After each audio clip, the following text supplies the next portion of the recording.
What's up, y'all? Jabrell here from JTC Conversations. I was able to finesse a third guest, guys. Can you believe it? Somebody else wanted to actually talk to me, and I'm very excited about this episode. I have King of TikTok here, one of the most influential people in the game right now. We got the Cosmic Collector. How you doing, man? I'm good. How are you? I'm doing good, man. I'm excited to finally chop it up with you because we have a lot of common interest. I love, I love people. I love comic agnostic people, but I also love someone with some real linear taste. Like I like DC or I like Marvel. I like chopping it up with those people because you can go deep. And so I'm very excited to talk some DC with you and talk maybe a little Marvel, but I'm very excited to go deep into DC with you right now. I love Marvel. I just like DC is just so like big to me. Oh Like no. I just dive like so far into continuity. I can't like get out of it. People are like, read this Marvel, and I'm like, let me finish this real quick, and I'm stuck on it for months. Oh yeah, no, we're gonna believe me, we're gonna get deep into that. I always like to start with just a little bit of a background to get an idea of where you're coming from. So, can you give me a rough idea of your background in comics when you started, where it went from then, and how long you've been reading?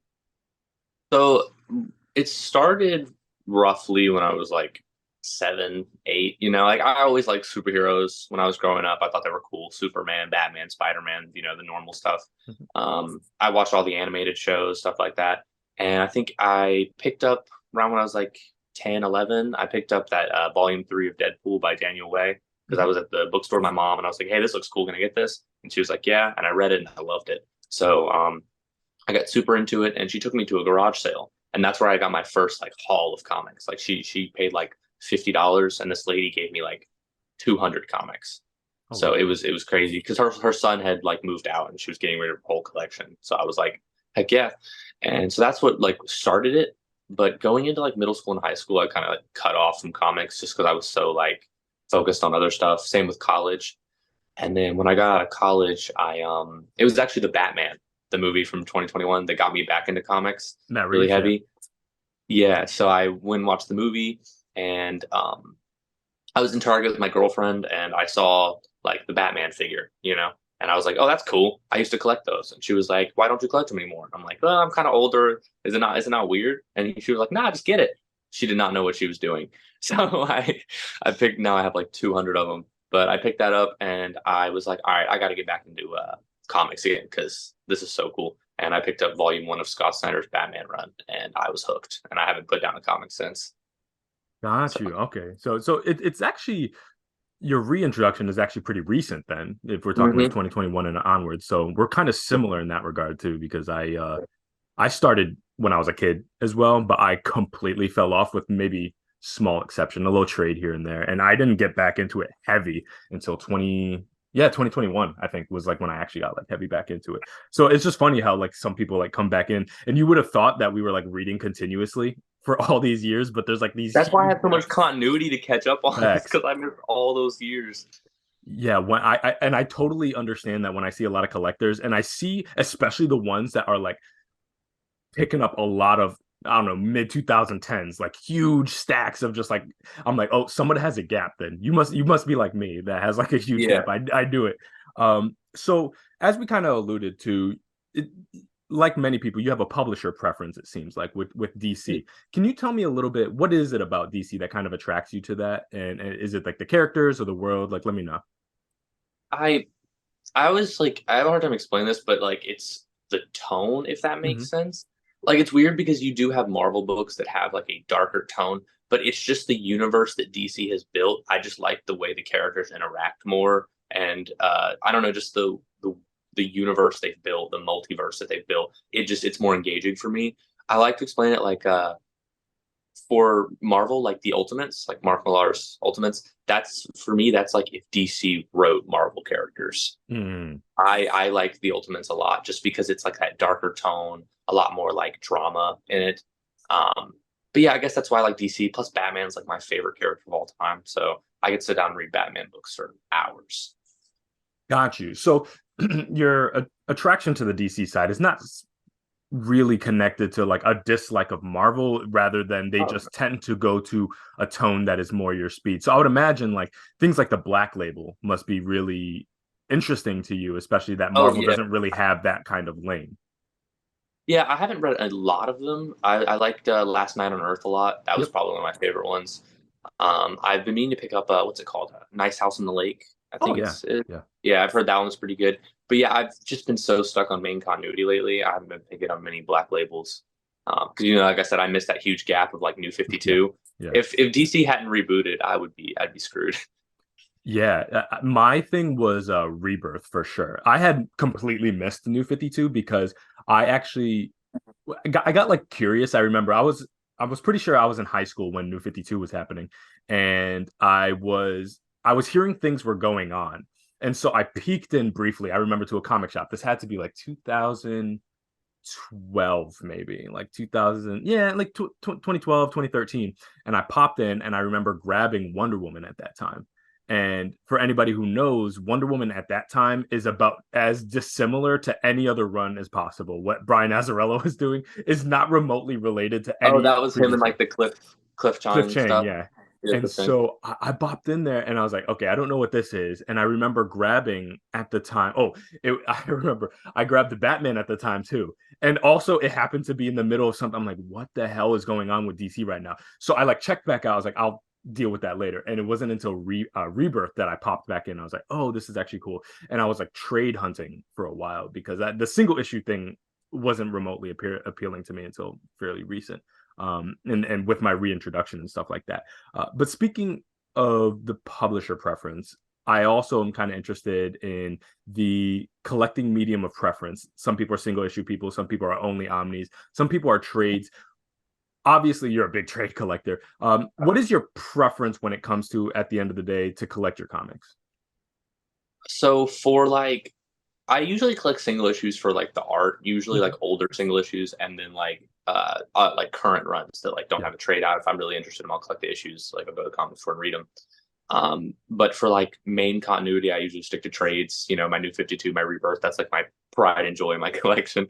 Yeah. Just because I like to be able to read the story arcs book by book, and some omnibuses just don't have like every single issue in it, or they just don't have the like an issue from another comic that crosses over with it. And I like to have like just the full story arc in one read. That's what I'll usually do is collect the entire series and then read it all the way through. Okay. And then Omnis I usually do for like complete stories, like Invincible. It's its own contained little universe. So I picked up all three. Paper Girls, I picked up its own little thing. Saga as well. Just stuff where I know it has everything that I can just read in one go. Got it. And another interesting thing I think is you buy a lot of trades, just like I have a crap ton of trades too, but you actually seem to read them all as well, which is also interesting because I know there's a lot of people who collect for almost the sake of just having complete runs and they'll maybe get to it one day. But it seems like you make at least a concerted effort to kind of tackle that reading list as much as you can. Oh yeah, like I said, I'm trying to catch up on main continuity, so I got to put in Yeah. the work because like I missed 10, 15 years of continuity. Yeah. I just got to Rebirth not too long ago, and I've been Okay. catching up with Rebirth. I haven't read all of New 52, but I've read like the main Batman, Wonder Woman, Superman, Aquaman, Flash, all that stuff. So I'll go back and read like other little stories that aren't as important. But um, yeah, I've just been catching up on Rebirth. I try to read at least a book a day. It kind of depends. I usually read at work. So it's just if it's slow, I can usually read 2 or 3 books a night. I just finished Dark Knight's Death Metal, so I just like Oh, caught up to okay. I think what was that 2021, Yeah, yeah, Death Metal, 2020? yeah. Yeah. So Yeah, I'm getting close to Dark Crisis. got you. So yeah, that's pretty interesting. So on a collector level, is your goal to get the entirety and read the entirety of New 52? And then are you going to do the same for Rebirth or maybe just runs that you're interested in? Oh yeah, that's the hope is to get it all, just so I have like all the knowledge of everything. I Yeah. don't know where I'm gonna put it because I'm Yeah. not even halfway It's a there. lot, man. But if I have to, I can always throw my like out of continuity stories in like a box, like a long box, and use those shelves for more New 52 and Rebirth. Yeah. Because if I could just have an entire room devoted to my entire New 52 Rebirth collection, I would be happy. I'd be, Yeah. you know, And I think the New 52 is such an interesting thing, especially with the fact that you're kind of revisiting it now, is I remember kind of when it was happening lightly, and sentiments I feel like have changed in lots of different ways since that has wrapped up and we got into Rebirth. Some people really hate it, and some people that's about like peak DC for them. Now that you have a more complete vision of the New 52, since you've read at least a bulk of it at this point, what are your thoughts about that era, especially considering where we're at now and how different that is to where everything eventually went? I think I can see why people dislike it. Me personally, since it's the reason I got really into comics, I like it a lot. I do think some stories are a little out there in terms of redoing people's origins. Like you said, Wonder Woman is very different from other stuff. Yes. I didn't dislike Wonder Woman at all. I actually really liked it, Me too. Yeah. especially like her aspect with the other gods and stuff like that. Superman was one that was just not for me. I read it all. It was very confusing, um, especially all the Grant Morrison stuff. Like that was Oh yeah. just way It's out out there. there. It is. Um, the Batman was a highlight. I really like Scott Snyder and Greg Capullo. I think near the end when it kind of got into like the Commissioner Gordon stuff when he became Batman, I kind of fell off a little bit. But again, I just powered through because I knew it was Batman, so I was gonna like it. Um, a real highlight for me though was Batman and Robin. I think that was probably one of the best New 52 series, just because you got to see Damian reintroduced, like him develop his relationship with Bruce. And it has one of my favorite issues. Have you read the series or no? I've read. I was reading some of it as it like kind of dropped here and there, but no, I haven't read the entire run. I was gonna say I didn't want to spoil it, but it came out like Yeah, no, you're fine. 10 years You're fine. ago. Yeah. It was the Requiem for Damien. So it was after he died in Batman Incorporated, like Yep. Talia and yeah, stuff like that. And it's a whole silent issue. Like there's no words. And it's just Batman like going out after Damien dies and like letting out his frustrations of crime. And it's really cool because it's like a little montage of him beating people up. And then Commissioner Gordon goes up to the roof because the light's on, like the bat signal. And there is just like 30 people tied up on the roof. Yeah. Like, and he's just like looking around, like wondering like what got into Batman. It's so good. It's my favorite issue of all time. Yeah, it New 52 I think is interesting because if you don't have the New 52s where at the very least like it or hate it, a lot of writers were taking a lot of swings in any direction. They're trying to reinvigorate otherwise where, Wonder Woman for example hadn't taken a major swing in a while. It had been pretty safe, when Azzarello had taken over. And that is about as kind of ballsy as a run since then. Nobody's really even tried to go that crazy. And so I can appreciate that about the New 52. That's like it or love it. People were taking swings. And when you have kind of an era of just crazy swing taken, it makes the rebirths, it makes the dawn of DCs, I think, a lot more enjoyable, where things kind of get a little bit more back to basics with those. And so I totally understand why it's more divisive, and especially kind of going to rebirth, where rebirth has a lot of wild decisions it makes, but for the most part, it's a lot more tame of an era overall. I like New 52 for at least that contrast. It was such a different thing, but it also doesn't surprise me that it ended up the way it did, because 52 titles for any publisher is just kind of ridiculous to think that Yeah. you'll be able to even a little bit maintain that. So it didn't surprise me that things kind of fell apart pretty quickly. Yeah, I understand why they like were taking those big swings. Like it's a reboot. You're trying to get more readers into like a modern age of comics. Like Yeah. let's change it up, do something different. Some stuff was okay, some stuff was but like I'm glad we kind of worked through it. And now I agree. After reading, I was always like, oh, New 52 is so good. But after reading Rebirth, I can understand why people don't like New 52 because Rebirth is really good, and it kind of goes back to those like basic like aspects of the characters. Mm-hmm. Yeah, Rebirth in some ways I think kind of encapsulates the idea of like whatever you're walking into the character, thinking about the character is probably what that runs about pretty much, other than the New 52 where it could go lots of different directions depending on what the writer. So I like the ebbs and flows. Like I know some people get frustrated, I think, with DC because of the incessant need to reset. They've done it with Crisis, and then they've done it several times after that. And for the most part, Marvel doesn't do that very often. They'll have like line wide initiatives, but they don't do the resets the way that DC does. But I actually really like that feature of DC because that means it's like waves. Like you get crazy times and then you get calm times, and then so just when I tend to start getting a little bit bored, eventually there might be a time where I'm like, Dawn of DC, I'm a little tired. Don't worry, DC will come with something that I think is going to be ridiculous to kind of offset that. So I appreciate the fact that they at least try to keep things interesting, even if it doesn't always pay off in terms of and there's always like Black Label, for example. If you're like the continuity ever kind of burns you out, you could always go to the out of continuity books. A lot of the same writers, a lot of the same characters, but in different scenarios. So that's what I love about DC is they kind of have a little bit of everything for everyone.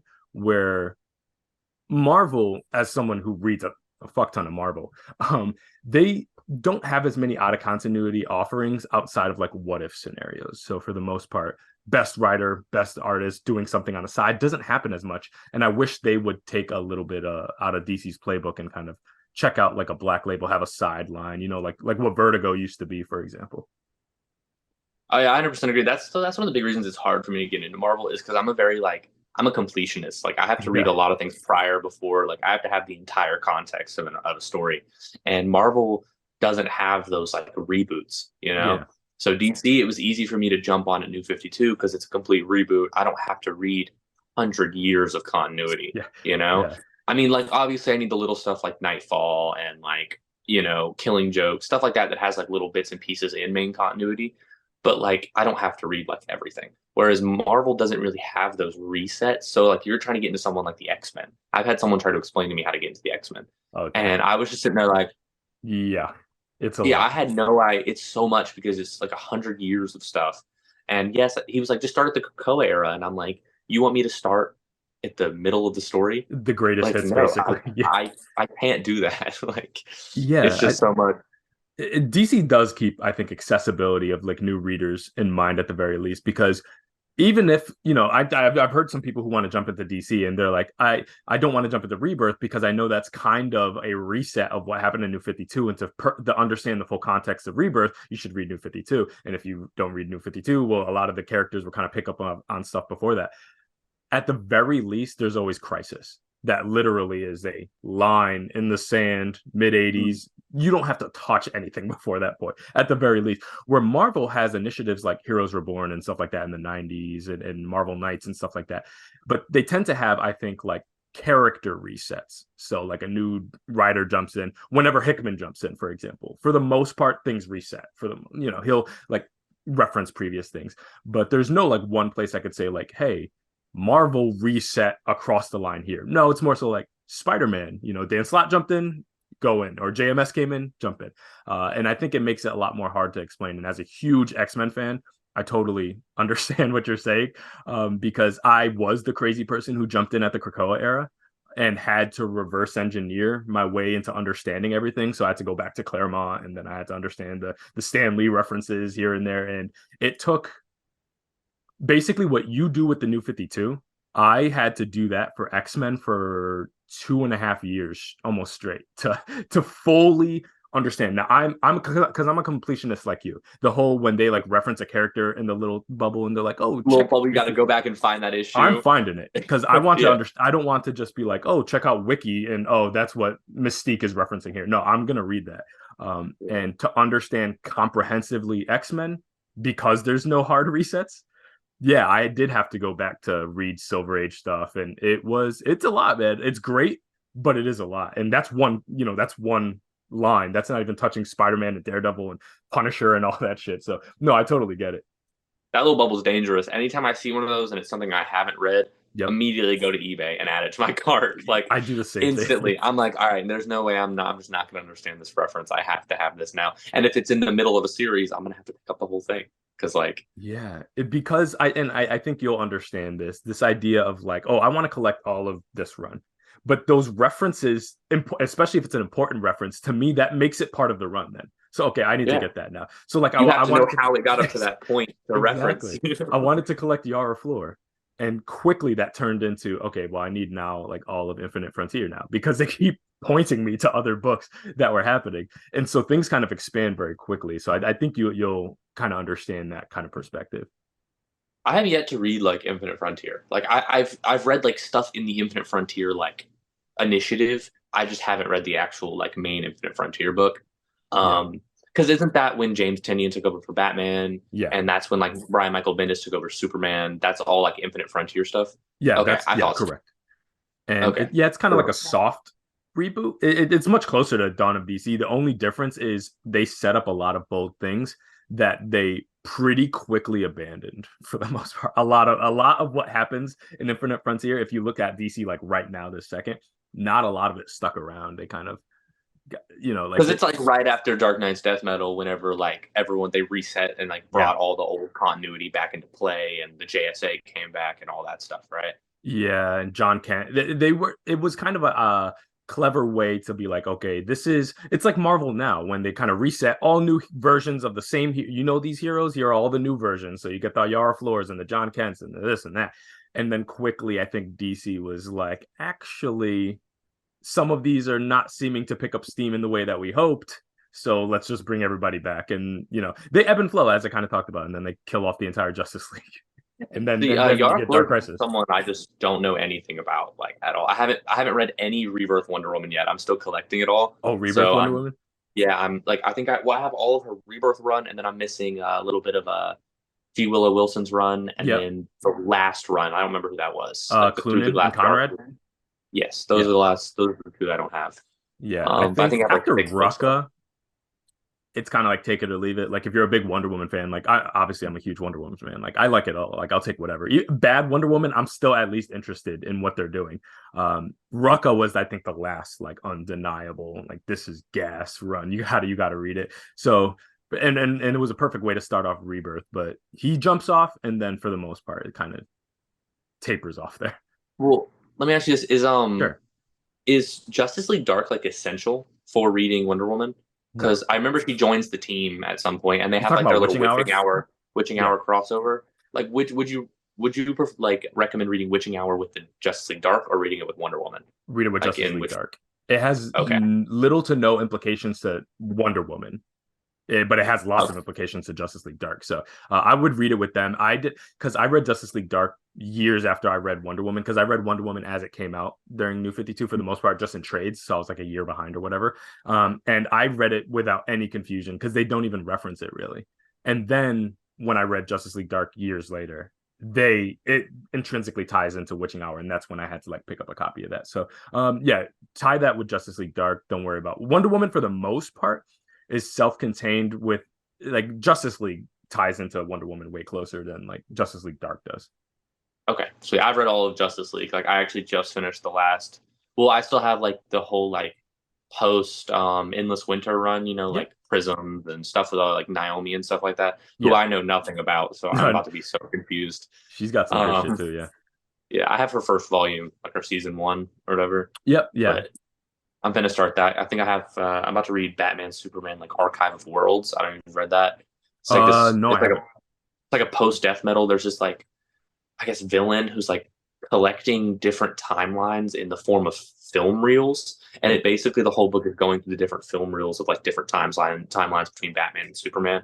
It's another one of those like multiverse, like what if kind of Elseworld stories, but it looked pretty interesting. So that's like next on my read list. Gotcha. Because I was just gonna ask, like, what are you reading like right now? The second, what are you trying to work on? Yeah, it's I just finished the 8th volume of Justice League like last night, like 5 a.m. But yeah, I'm reading that right there. Oh, that's sick. the guy. But yeah, it's weird because like the entire format of the book is in these like film reels. You can see them. Oh, that's really interesting paneling. Yeah, and then like I think they break it at some point, and like it goes back to like regular paneling after they like break the film. Do you like it so far? I haven't started yet. I was gonna start it today. But it's Ivan Ria's art, who I love. So he's incredible. Yeah. Yeah, I'm mainlining. I kind of ebb and flow. I like to tell people I'm like publisher agnostic, so I read a lot of Marvel, I read a lot of DC, but I tend to get in seasons where I like just read more of one publisher than other. Like obviously when I was reading mostly X-Men, it was like all Marvel, but right now I'm definitely in like a DC mode right now. And I just reread Deceased last night front to back because I'm going to be doing a review on that. And then I read for the first time Nightwing by Tom Taylor. I know all of you guys have been like on my ass to read it, so I read it for the first time. The first volume or the whole thing? I read the first volume, and now I'm on issue 86, so I'm like 3 issues past the first volume. So I'm past Fear State too, so which I've read Fear State already. But so you're having like a little Tom Taylor like readathon right now with this. I'm going right through, yes. Oh my God, I had read Deceased before, but I think it's different when you read Deceased and you read the story in a void. And it's like, okay, it's cool. And it's another thing when like I'm purposefully okay, this is Tom Taylor. I'm reading Nightwing, and now I'm reading Deceased, and now I see the through lines of his style, and I'm like, yo, this guy is good. He He's my favorite writer. he's And the so weird thing good. is, I'll make videos about it, and people will comment like, "Oh, people actually like Tom Taylor," and I'm sitting here like, usually I can acknowledge like the Yeah, criticisms of a writer, and I just can't think of anything I don't like about his writing. yeah. Like, I'm trying to look. I'm like, what are people not liking about this? This is exactly who Nightwing should be. This is Oh it. yeah. Like, Deceased is my favorite series of all time. It gave character development to Damian, which is something main continuity writers just cannot seem to do. Yeah, And this it like, Nightwing is I don't and understand why anybody would have Sun. the parallels he puts in his comics like Yeah. over like a like 20 issue span is crazy. Like, I don't know if you have you read War of the Undead Gods yet? Yes, I've read all of Deceased. Okay. Yeah. So there was that parallel in the very beginning where Damien had or no, John had just like sat down and wait, no. Yeah, Damien's Batman had just died and Damien was sitting on the roof and John sat down and he was like, um, I'm just gonna like sit here with you, right? Like, Hmm. and then, 3 runs later in War of the Undead Gods, Damien's like, sacrificing himself. And John sits with him in the exact same position. And Yeah. he's like, you need to go. And he's like, I'm just going to sit here with you for a little bit. And Yeah, I'm it's a like, beautiful God, moment. that's just, Yeah. I was like, you can hold them right by each other. And it's so, you can see all that character development in just 2 panels. It's just Yeah, ridiculous. I feel like he's super underappreciated. I feel like because I think sometimes when you are one of the writers that maybe are not put on the most explosive run, everybody's paying attention to it. It's not Tom King Wonder Woman. Like everybody's eyes are on it. Like he does things in the background sometimes, but he doesn't fail. So maybe people take that for granted. I feel like because me personally, I've read a lot of Tom Taylor. I've never read like an ass Tom Taylor run.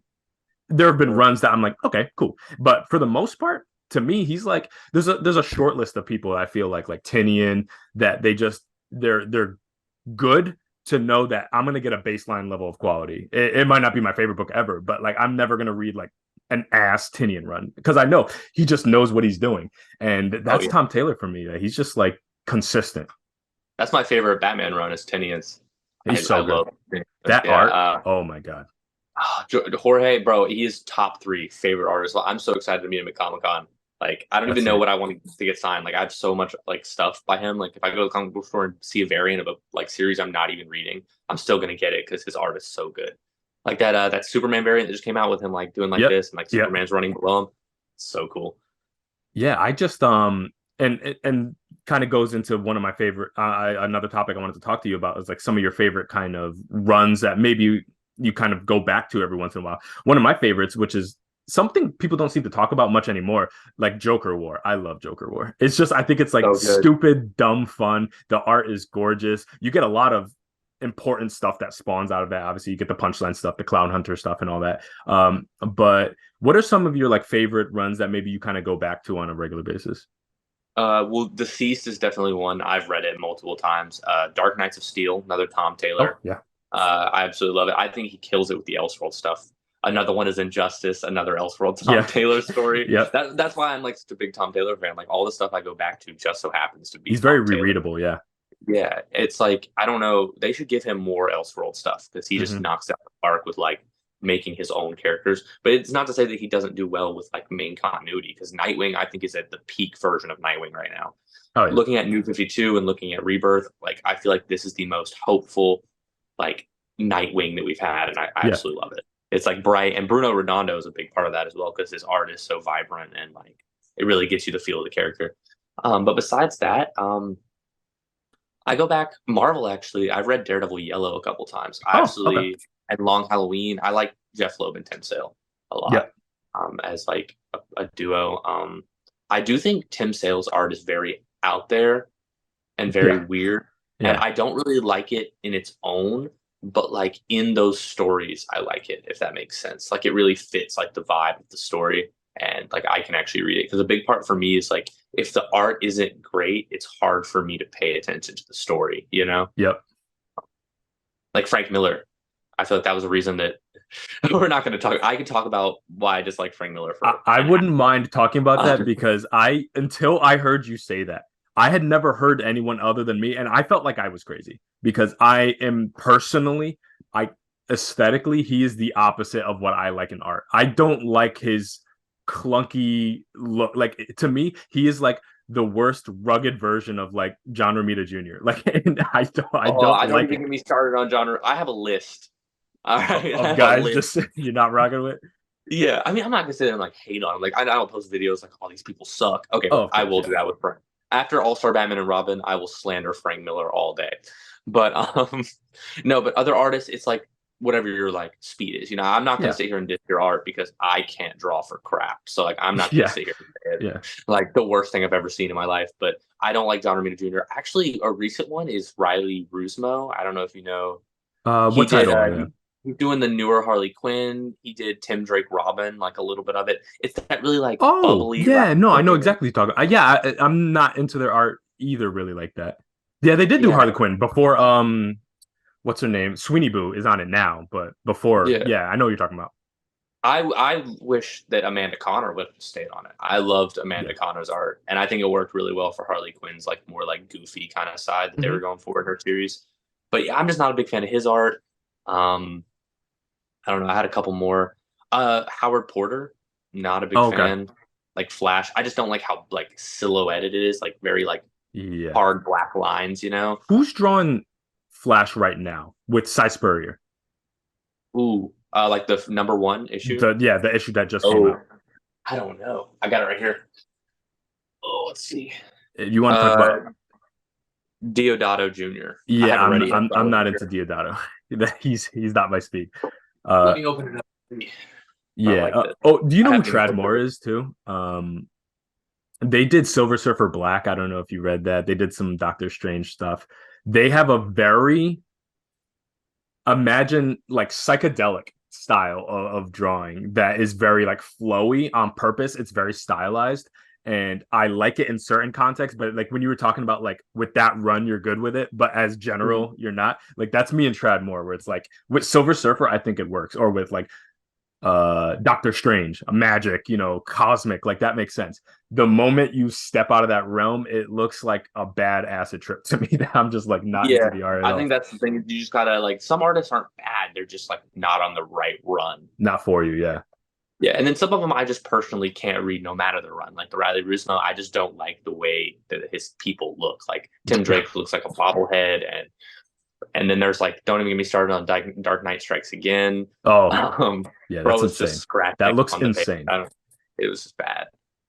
Yeah, it's There's always another one. confounded me.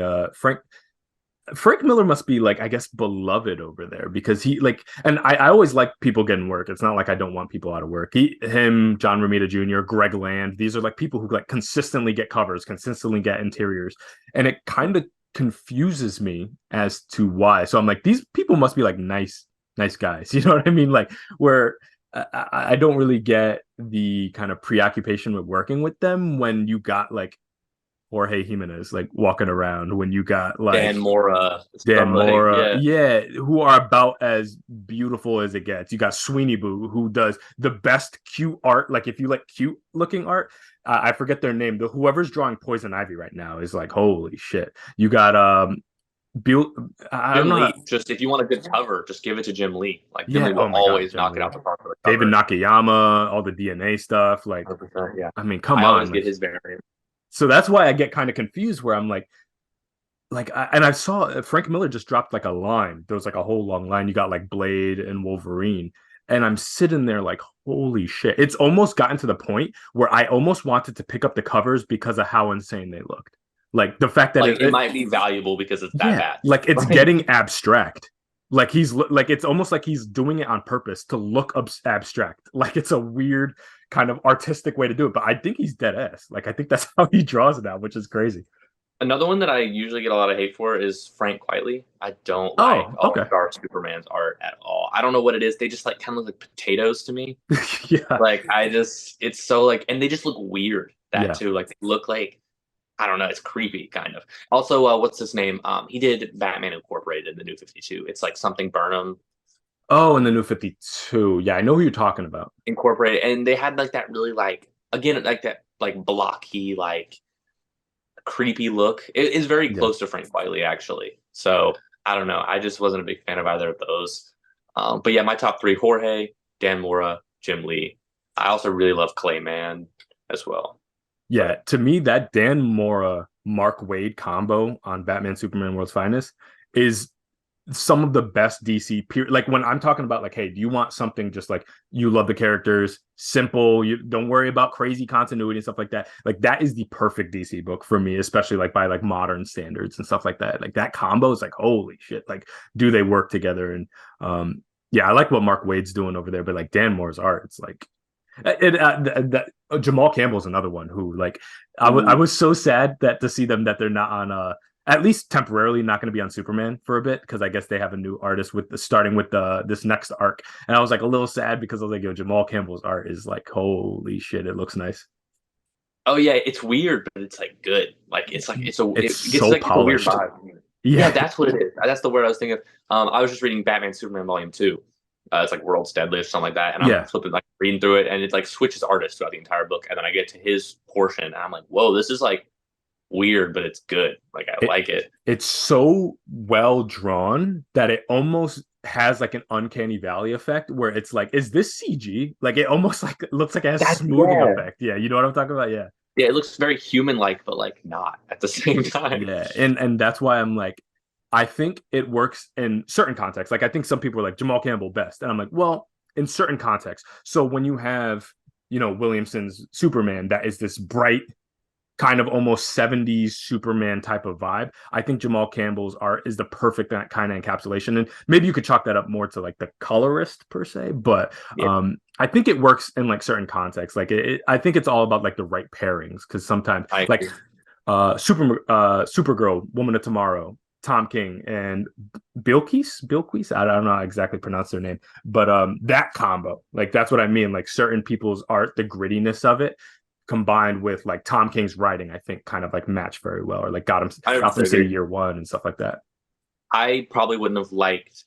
I probably wouldn't like the Woman of Tomorrow art as much if it wasn't in that book. Like Exactly, it exactly. worked really well. It was very vibrant, very colorful. And I usually judge a book based on not how fast I read it, but how consistently I read it. Like Yeah, World's Finest. I sat down and read World's Finest in 20 minutes in one run. Like I didn't stop, take a break between issues. I was so invested. And then some books will take me like 2, 3 days because like I'll read an issue and I'll be like, all right, I'm in it, but I'm not too in it. I'm going to do something else. And like I'll come back to it and eventually finish it. And that's usually how I judge how much I like a book. yeah, But yeah. Tom King I or yeah, Tom Taylor, Nightwing, straight through. Didn't even all the look at way. my phone. Didn't even like. I'm talking like sitting there just in rapture. Because again, I haven't read Nightwing consistently since the Grayson days. Like it was a long time. It was a way different era. So Way overrated. oh yeah, yeah. I don't know why people talk so much shit on that run. I thought that was perfectly fine at the very least, and then very good at times. But I was like reading it, and I was like, this is what I'm talking about because I'm like, I love something just refreshing. Like Tom Taylor's Nightwing to me feels like after you like work out for a second and you just slam some Gatorade for the first time, and it's that refreshing where it's just like it's not high investment. There's not too much dark things that I have to juggle in my head of like, oh man, this is a heavy read. Like it feels light and it flows and it's an easy read because of the art, the way the art flows. It's not particularly Yeah. dialogue heavy because they're masters of visual storytelling, like the Get Grayson issue, where it's just all him going through buildings. I don't know if you remember that one. That was amazing. That's one of my Incredible, favorite 2 page spreads. Like it's so incredible. good. And that's what I Um, mean. Like that's a talent. A lot the wrong writer couldn't do that. Like yeah, it's a lot of it falls on the artist, but I think knowing what to say and when to say it when you have those type of issues. That's what I mean when Tom Taylor knows how to get out of his own way. He does it. Like that's something, for example, I love Tom King. Tom King could never do that. Mr. 9 panel spread, like exposition. Like oh my god! Don't get me started on couldn't. the Expedition and Woman of Tomorrow. I Oh my was like, god. it was dragging. I was like, bro, will this little girl shut up, Yeah, she please, does bro? talk a lot. Yeah. Like I get the point. Like she's writing a book in the future about her Mhm. experience with Supergirl, and I totally get it. It's just like, please stop talking, Yeah, totally. please. Like you're describing every single like speck in a star right now. Just go. Yeah, I've It was that noticed. one took me a while to get through. Sure. Do you have a preference in like writing style? Like, do you tend to like people who are maybe less verbose and more visual, or because I know some people who they like the exposition heavy text, almost Silver Age esque type of writing. I think Cy Spurrier kind of falls into that world a little bit. So all you Flash fans, get ready because if it's about, I've read a I've lot of heard the Cy first Spurrier. issue was really wordy. Yeah, I've read a lot of Cy Spurrier in my day because I don't know if you know, but he was heavy in the X-Men world. And so actually still currently he's writing Uncanny Spider-Man. He's very wordy, very high concept. It's one of those runs where you kind of have to stand there and read it carefully what he's saying.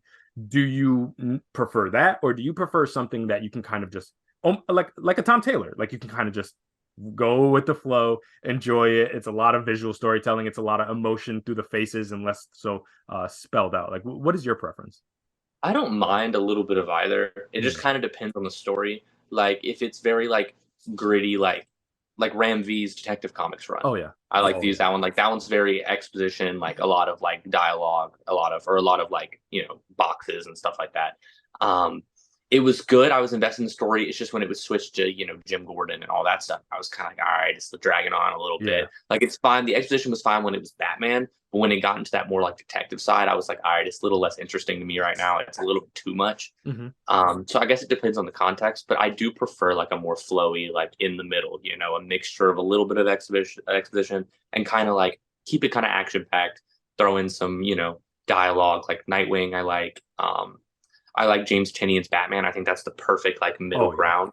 Like it has some exposition, but it's like a lot of action, a lot of dialogue, and the art really helps as well because Jorge is probably the best Batman artist that we've gotten. In my Oh opinion, yeah. if not him or Jim Lee. Yeah, they're both up there. And I think when you go in the more wordy direction, you need to really be, I guess, invested in the subject matter. Mhm. So like when it comes to like a Cy Spurrier when he was writing like Legion of X, that's like deep X-Men lore.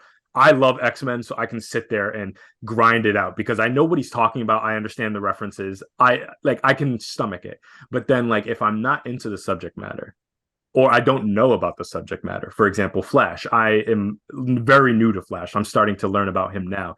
I read Cy Spurrier's Flash, and that to me was one of the like least comprehensible single issues I've read in a long time. Not because it's badly written at all. I think it's beautifully written. I just don't know what the hell is going on because he's not someone who is gonna like hold you by the hand and walk you into these storylines. He's gonna throw you into the deep end. I don't know why they would. I feel like Flash isn't a very like exposition type of character. Yeah, Like I don't know why they would put him on. I mean, like I really like Jeremy Adams, like his little thing he did. Of course, I like Joshua Williamson's whole Rebirth run. I was yeah, kind of iffy because of Howard Porter's art, but like the actual story was amazing. But then it jumped into Wally West with Jeremy Adams, and I was like, yeah. wow, this is really good. I hope this I've heard goes for a great while. things. Yeah, and it only went for 3 volumes, and then now was it Spurrier is taking Spurrier, yeah, over yeah. and I haven't read it yet. But if it's like that wordy, I'm like I'm still going to, but like why? Like Flash isn't a character that needs to be like that. I don't think. Yeah, it's very conceptual, I would say, on this side. So if you're like really invested, especially in the science behind like the Speed Force and stuff like that, I think you'll probably get a kick out of it. If I were to like place people, I think Spurrier makes more sense in like New Gods, Mr. Miracle, like that whole world.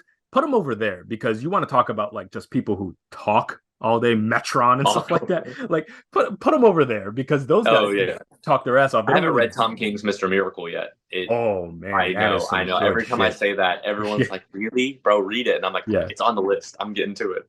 yeah. I did a Tom Um, King read through, and I read I read all of his stuff with exception for one that I was bored by. No offense to you Rorschach fans, I couldn't do it. I was like, no, I can't do this right now. So I okay, skipped I that haven't read one. it. I skipped that one, but I'm not like it's not that I dislike Watchmen, is that I haven't read it as an adult. I read it when I was in high school and I was much younger and I watched the movie and I was like, cool. And I was stupid. I didn't really understand what I was looking at. So I'd need to go back to it, I think, to fully appreciate it because I don't feel like I understood everything. I was like 14 when I read it. So That's a very like another like exposition, very lengthy, very very, like yeah. draws on type of book. I personally cannot get through it. Like I've watched like 10 different summary videos just so I know Mm. everything about it, especially before reading Doomsday Clock.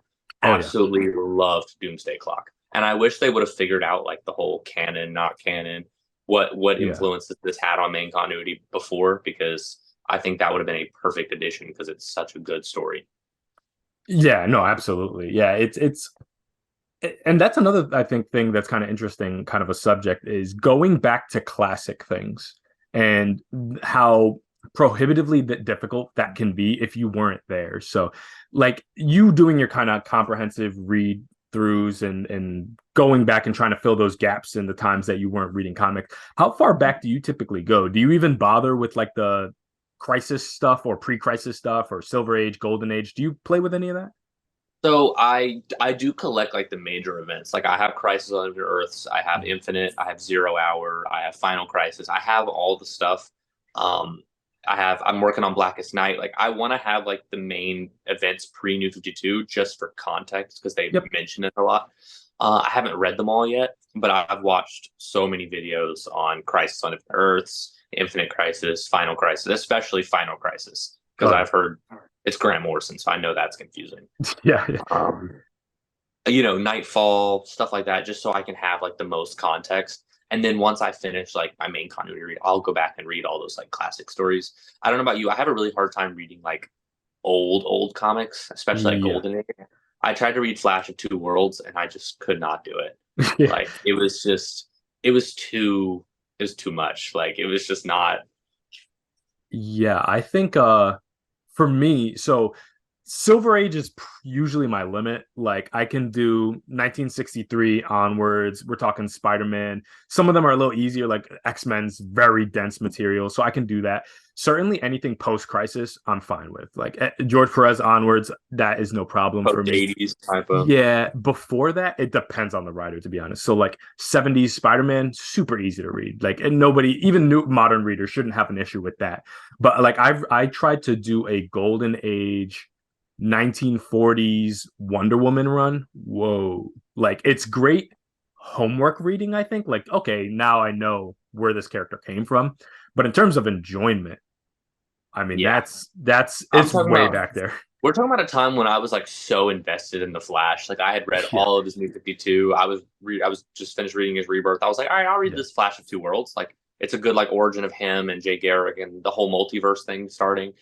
I read it and I was like, this is not. I can't. I made it to the first three issues and I was like, all right, I can't do this anymore. I understand the gist of it. I'm putting it back. any recommendations for a newer Flash reader? Because like I'm newer right now. I obviously I can look up online what runs to start on, but like having read so much Flash, like what do you think's a good jumping on point for me to get a better basis in it? Again, like as a completionist, I'm always gonna stay like start at New.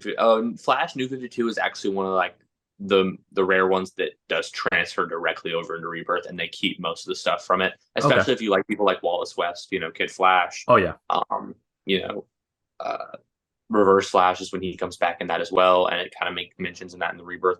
If you like Wally, you can kind of like not read any of Rebirth Flash and just read like Titans, and then Oh yeah. like read Jeremy Adams' run and maybe like a couple volumes of Rebirth Flash. But personally, I would read Barry just because it kind of sets up Wally. Yep.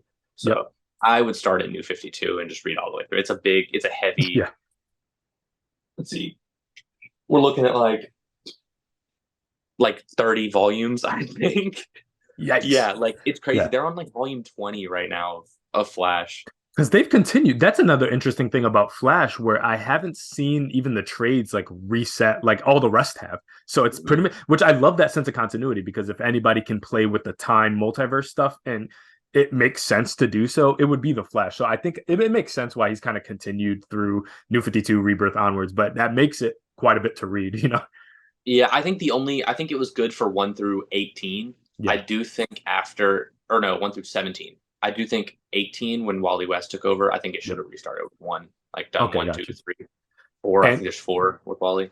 so when you're reading Flash, is Barry not like the Flash now? That's another thing that's been kind of confusing to me is like I see that Wally seems to be in the main role now, but I don't know if that's like a transfer of the mantle or Barry's indisposed elsewhere. Like, Well, the way it works is like Wally came back after he was yeah, locked in the Speed Force, and he was kind of trying to figure out how like his place and like how to pick his life back up. Heroes in Crisis happened. He went yep, to jail. He then became like he went in the Mobius chair. All of that stuff happened, and the multiverse reset, and he's finally back. And Flash, I think it's the finale is like him versus Reverse Flash or whatever. And it basically comes to the point where Wally's like, okay, I'm going to quit. Like, I don't want to do this anymore. I finally have my kids back. I have Linda back. I don't want to be a superhero anymore. And that's the first volume of Jeremy Adams' run, which is actually one of my favorite ones. There's this thing where it like launches Wally's essence, like his soul into the bodies of different speedsters throughout history. Whoa. Which is so cool. So Yeah. first he's in like, crap, where was he in first? I want to say he was in Jay Garrick in World War II fighting Hitler.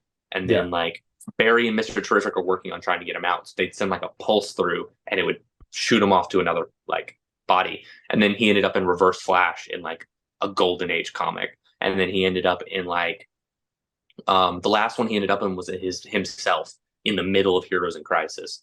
And Oh you get wow. this like Yeah. this touching thing where he gets to talk to Roy in this like little speed bubble right before he dies. Gotcha. And he's like, I'm sorry, I killed you. And he's like, hey, like, it's not your fault. And then you find out that they actually retcon, and they didn't really retcon it, but they fixed it. The reason he like bursted with electricity and killed everyone was actually because in that moment, Mr. Terrific and Barry sent a pulse through to bring him out. And that pulse triggered the Oh, lightning that actually killed everyone. And you find out the interesting. reason he's getting thrown through all these different bodies is because of Savitar. And he did this fight Okay. with Savitar and stuff like that. And then he basically comes back and Barry's like I'm the Flash, but you're like everything the Flash needs. It's basically like Batman with Dick Grayson. Like you are Yep. everything the Flash needs to be. So he's just like, I'm going to take a step back, and you need to be the Flash. And the next volume, we get all Wally West Flash. Like there is no Barry at all.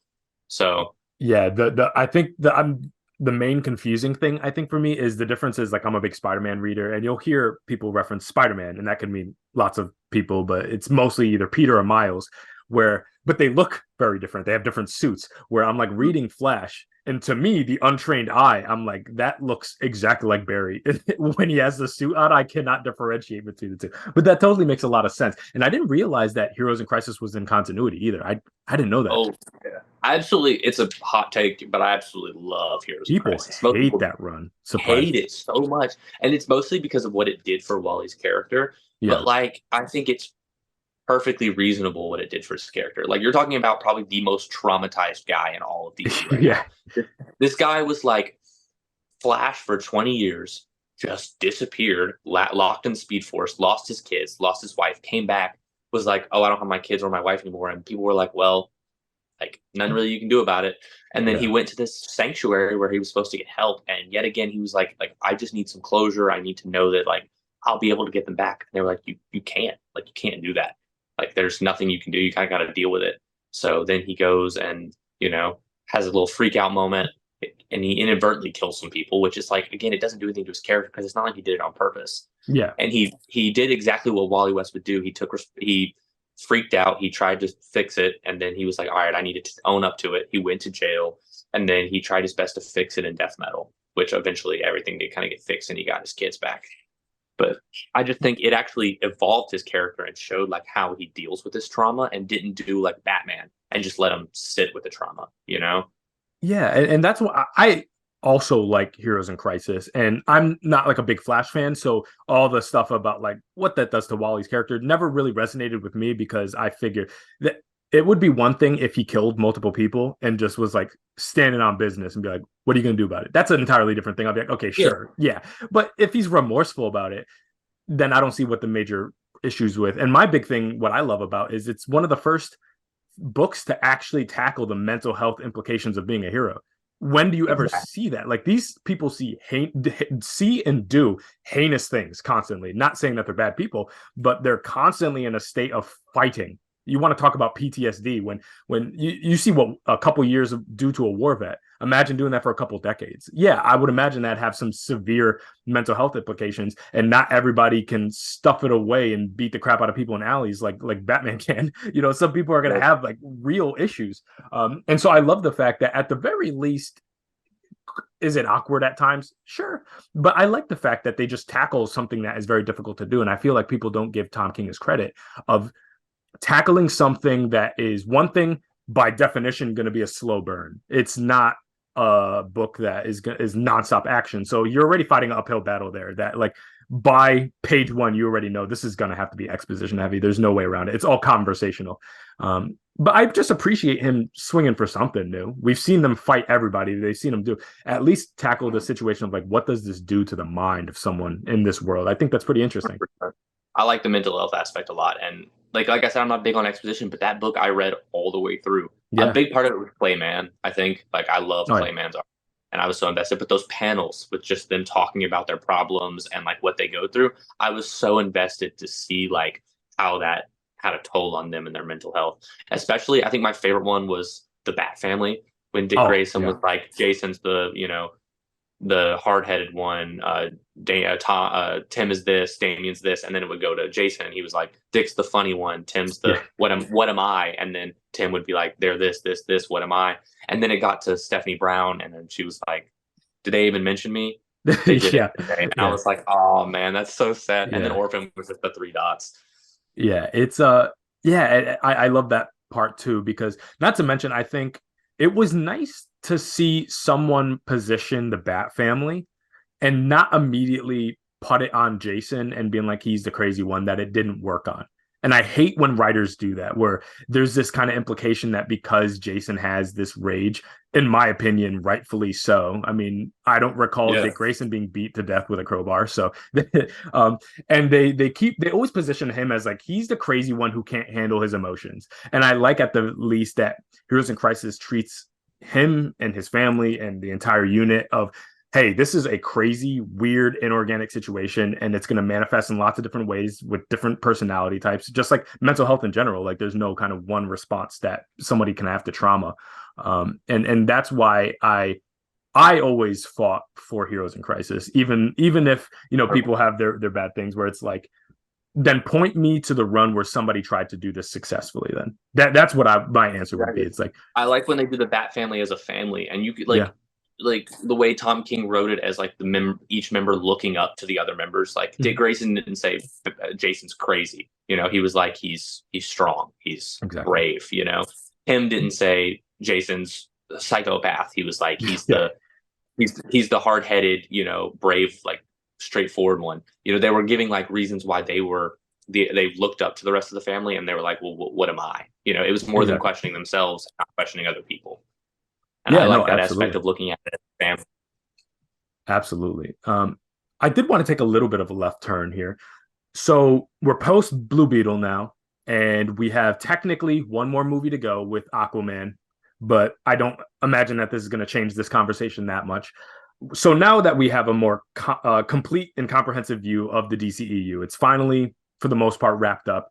We're transitioning now to the DCEU, which we can maybe spend some time later on.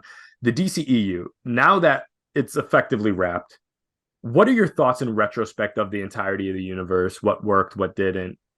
Do you think they should have like what's your feelings as a DC fan, somebody who loves these characters, who maybe has their own vision of what that should have looked like? What do you think? In the grand scheme of things, I think most of the movies they made were good movies. They just tend to stray too far away from the source material. Like, I'm a person who loves Batman versus Superman. Like, I love the movie, but as a Batman fan and like someone who likes Superman, just cannot stand the characterization of either of them. Like, Batman should not kill people. I hate Man of Steel. Like, Superman should not be this dark, gritty, Zack Snyder-esque superhero. Like, what else? I like certain aspects of it. I like the Suicide Squad. I think that was done perfectly. James Gunn did that really well. I like the first Wonder Woman is probably one of my favorite DCU movies. I think done perfectly. The second one was just a heaping pile of garbage. Yeah. I think Blue Beetle was so ridiculously good. And if that's the direction we're going in for the DCU, I think we are in good hands. And I'm actually not too worried about Aquaman 2, actually. Okay. I love the first one. James Wan killed it. And the second one, the trailer looked really good. If Black Yeah. Manta's going to be the villain, then like I don't see it being bad, like at all. As long as Amber Heard isn't in it too much, I think I'll enjoy Yeah. it.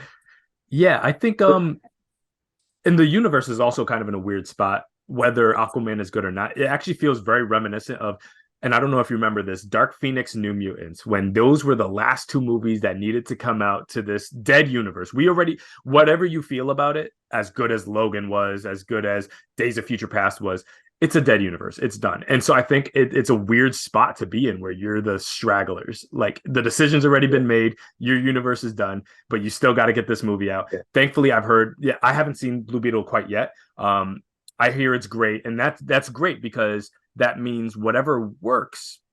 I don't anticipate so much overlap with what what the DCU is going to do that they need to scrap Blue Beetle if they want to bring it Oh, forward. I would imagine they no, could. they said he's coming over. James Gunn, Perfect. Yeah. So he said that the movie itself won't be like exactly canon, but bits and yeah. pieces will transfer over. So Blue Beetle will be there. Possibly his family probably won't be as big of an aspect, which I think is a mistake. I think that's a huge aspect you need. But Ted Kord's coming over. Oh yeah. Stuff like that.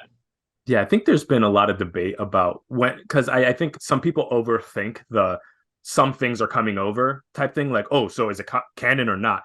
And I think we've already kind of got a demonstration of exactly what James Gunn is talking about, which is the two Suicide Squads.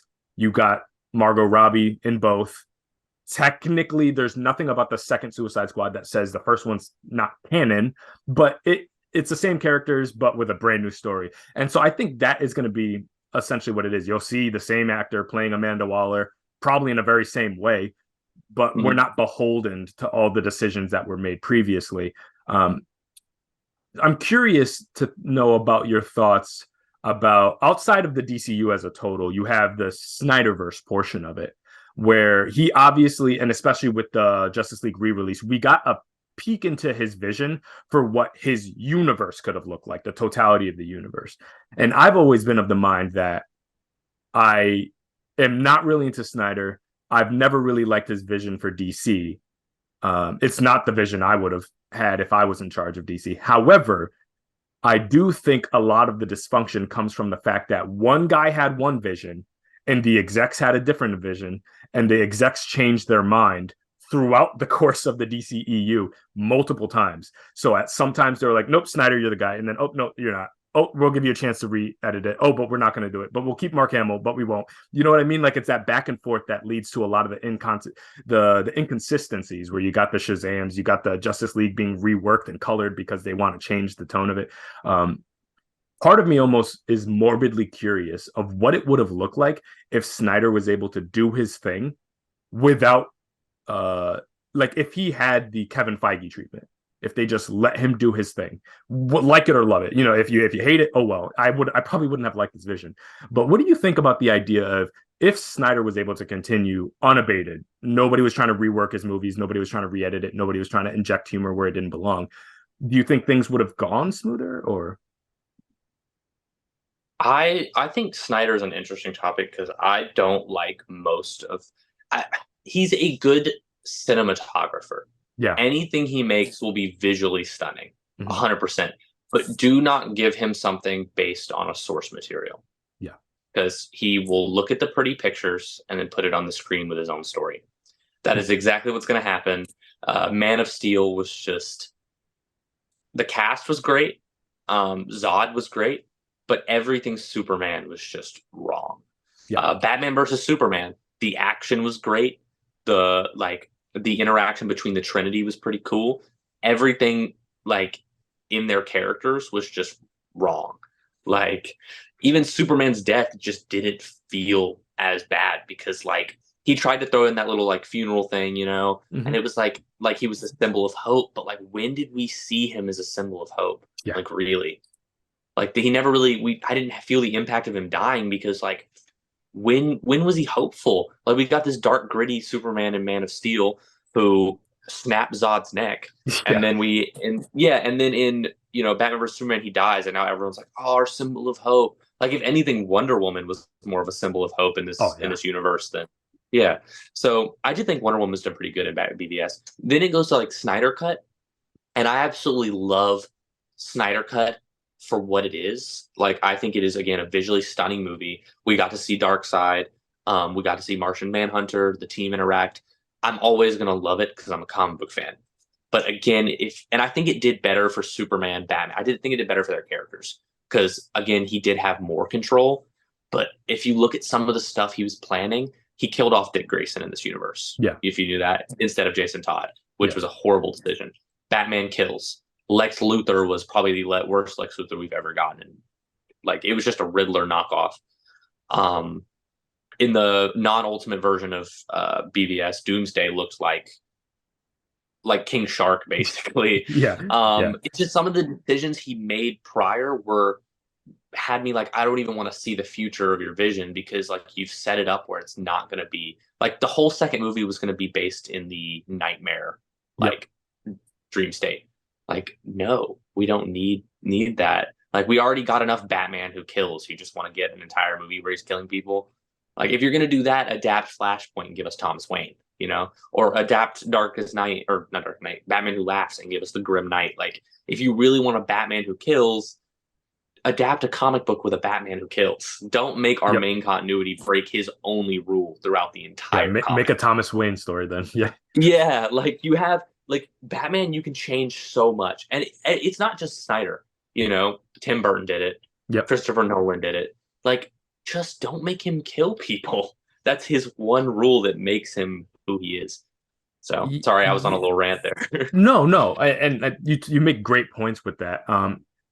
The interesting thing about Snyder is I don't think like he's a bad director. I think he's a better, as you said, he's a better visual storyteller and cinematographer than he is a writer, obviously.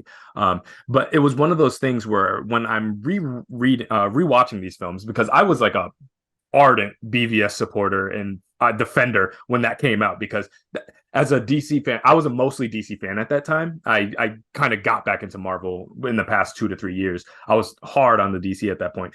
At that time, I was like, this is all we got. So I'm a ride or die with this one way or another. That was I'm my always thinking. going to like it if it's comic book based. That doesn't mean exactly. It's like, it's Batman and Superman on the film. I'm going to fight for it. Yeah, there's issues with it. But the interesting thing is now revisiting it and rewatching it, and with the full context of the Snyder Cut and where everything went, I can get the sense that Snyder, I know a lot of people are like, he doesn't understand the characters. I think he understands them and doesn't like them. That's the sense. I get that when Snyder sees the DC universe, he sees something way closer to the boys, where these are fundamentally menacing beings that are kind of a net negative to the world that they inhabit. And that is a fundamental perspective issue rather than an understanding issue, if that makes sense. That's why when everybody's like, oh, Snyder doesn't get Superman, I think he gets it. I think he just rejects the premise, because to him, I think he injects himself to, I'm walking around the street and I see this alien flying across the sky. What are my thoughts? Not what the Justice League think about each other, not about what the reader thinks when we've read, decades worth of these experiences and knowing how great of a dude he is and how much he cares about humanity. I think he goes like the layman perspective, the person who doesn't know about that. But and so I think that's a compelling perspective, but at the same time, it doesn't make for accurate storytelling, if that makes sense. Because then you end up with source material, Exactly. You end up with Homelander, not Superman. That's what Mark Hamill was playing. He was playing a slightly less ruthless and lethal Homelander, not a Superman. So that I think is kind of the fundamental issue with it. Yeah. So with the DCEU thing, I think where we see hope, he sees Homelander. I think that's the ultimate difference. Which we already have Homelander. We already have Exactly. Omni-Man. Like, just give us Superman. Yeah. And you don't have to adapt it exactly from the comics. Like, you can just take, like, Matt Reeves' Batman, took bits and pieces from The Long Halloween and just like other stories, but still put his own twist on it, and it was perfection. So like, you don't have to adapt the source material exactly, but you have to have the base components of your character. Batman shouldn't kill. Superman should be a symbol of hope. Yeah. Wonder Woman should be a warrior, which I think Wonder Woman's probably the most accurately done character in the DCU. Oh yeah. I wanted to ask you, what do you think about Ezra? Now that we've gotten the Flash movie finally, like, what do you think about his portrayal of Barry? Okay, that's what I was going to ask. I was like, what do I think of him as Ezra or as Barry? No. We all know he's a nut, but the characterization. I don't think he's a great. Okay, it's weird. I love the Flash movie for the same reason I love BVS. I love Batman. I love Superman. I love Flash. So I'm going to like the movie. but it's not a good portrayal of the Flash. Like it's a good movie, it's not a good Flash movie. He's nothing like Barry really. He's more like Wally, if Okay. anything. And I think it kind of takes away from Barry's whole thing. I think they handled like the family aspects really well. It was really funny. Ezra was a good actor. Like they are great. It's just like they wrote Barry as Wally, and it's just not. That's just not who he is. It's not the same character, and I think that was a big problem. Obviously, the CGI was an issue. It's not Yeah. a big thing for me. I'm not someone who like lets CGI like hinder like if I like the movie. Like Green Lantern, I actually really like the Green Lantern I movie. A watched lot of that for the people first hated time it. not too long ago. Yeah, it's not like horrible. Like I didn't think it was that bad.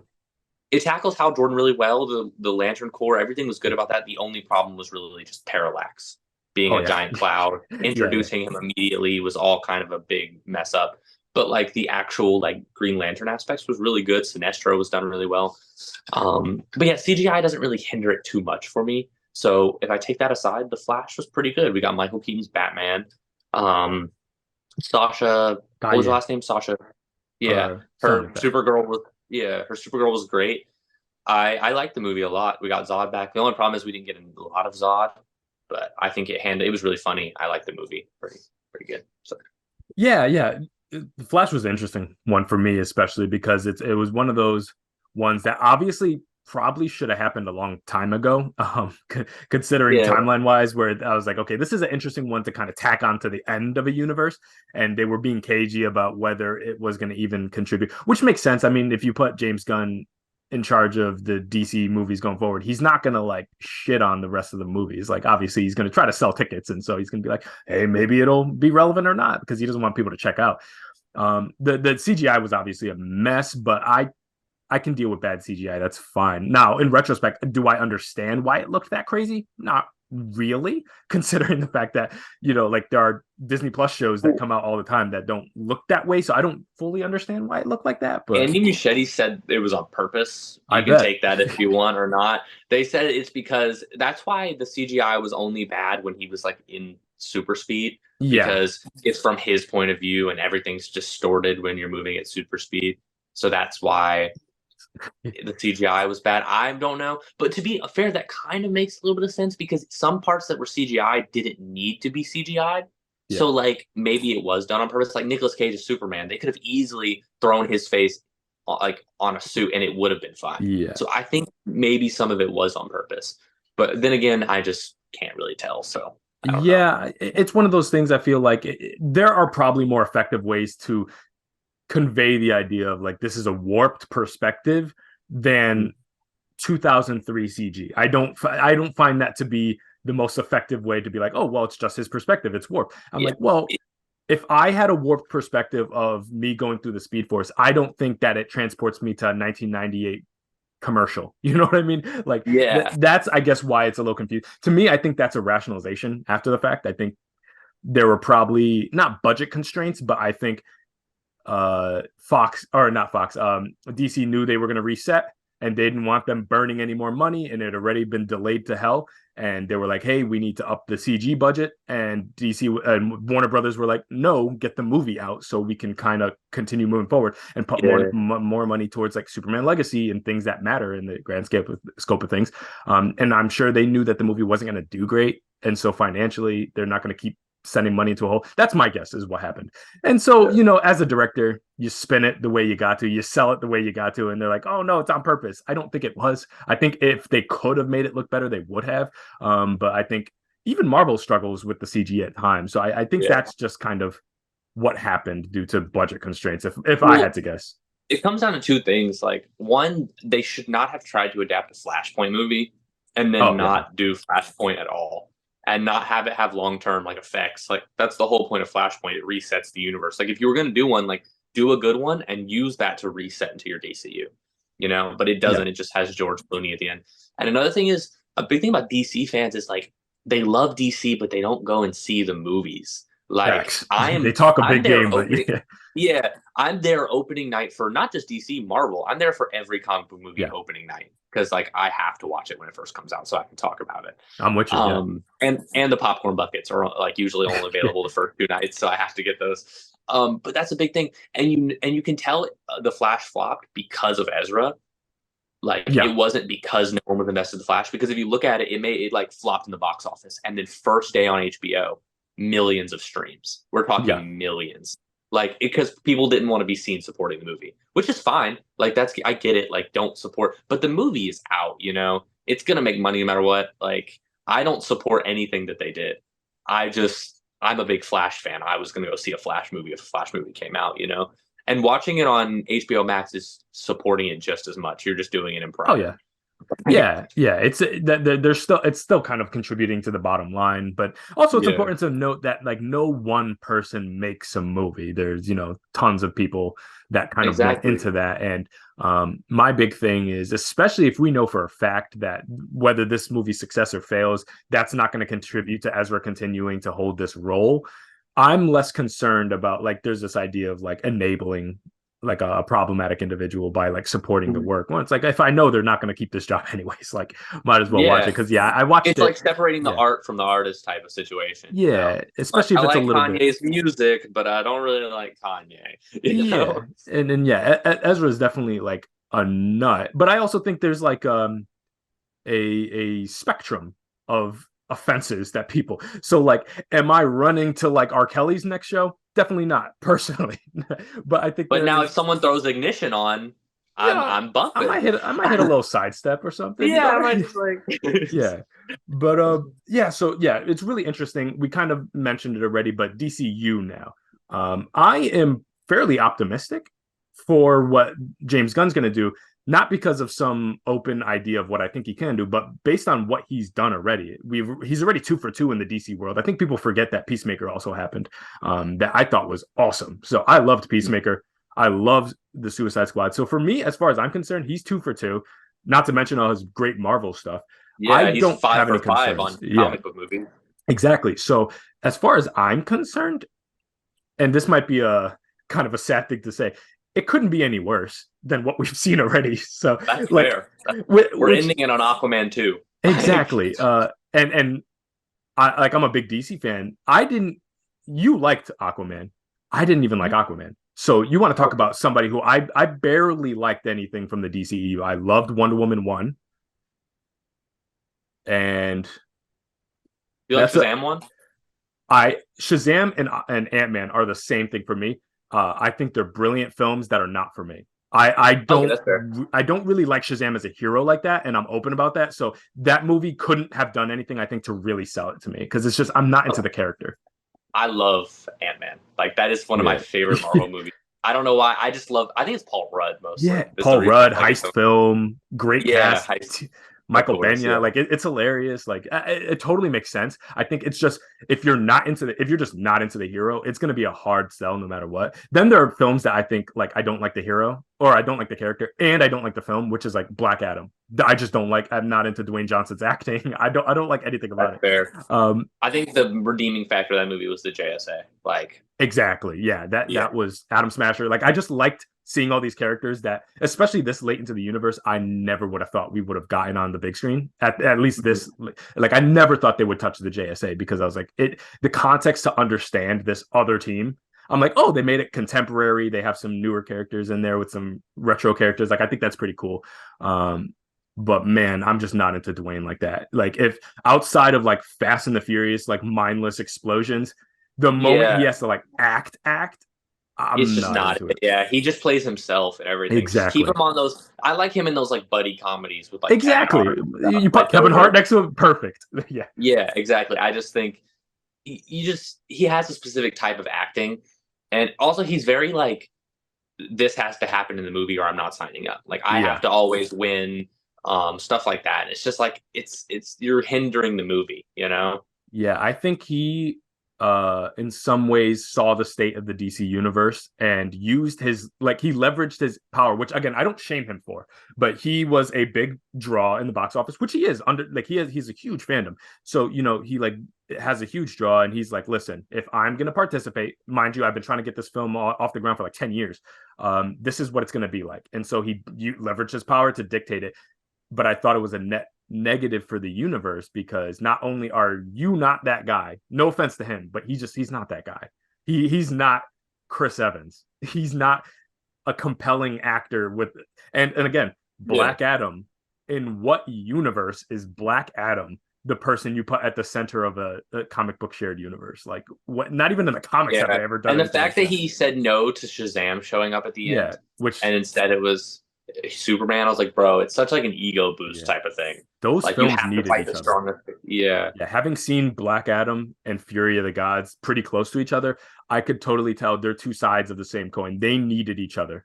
The worst part is at the end of Fear of the Gods, Harcourt was like, "Oh, do you want to join the JSA?" Right, and that would have worked perfectly with Amanda Waller sending him to That's what I Kahndaq to mean. confront Black Adam. It would have went directly over. In what world would Superman do what Amanda Waller said, and like, go confront Black Adam? Yeah, Like, yeah. I no, think the final arc of Black Adam could have used Shazam, and I think Shazam could have absolutely used a little bit of Black Adam at the end there to add a little bit of weight to this otherwise kind of fleeting story at times. Even I though, agree. and again, I think Shazam 1 is a very good film, just not for me.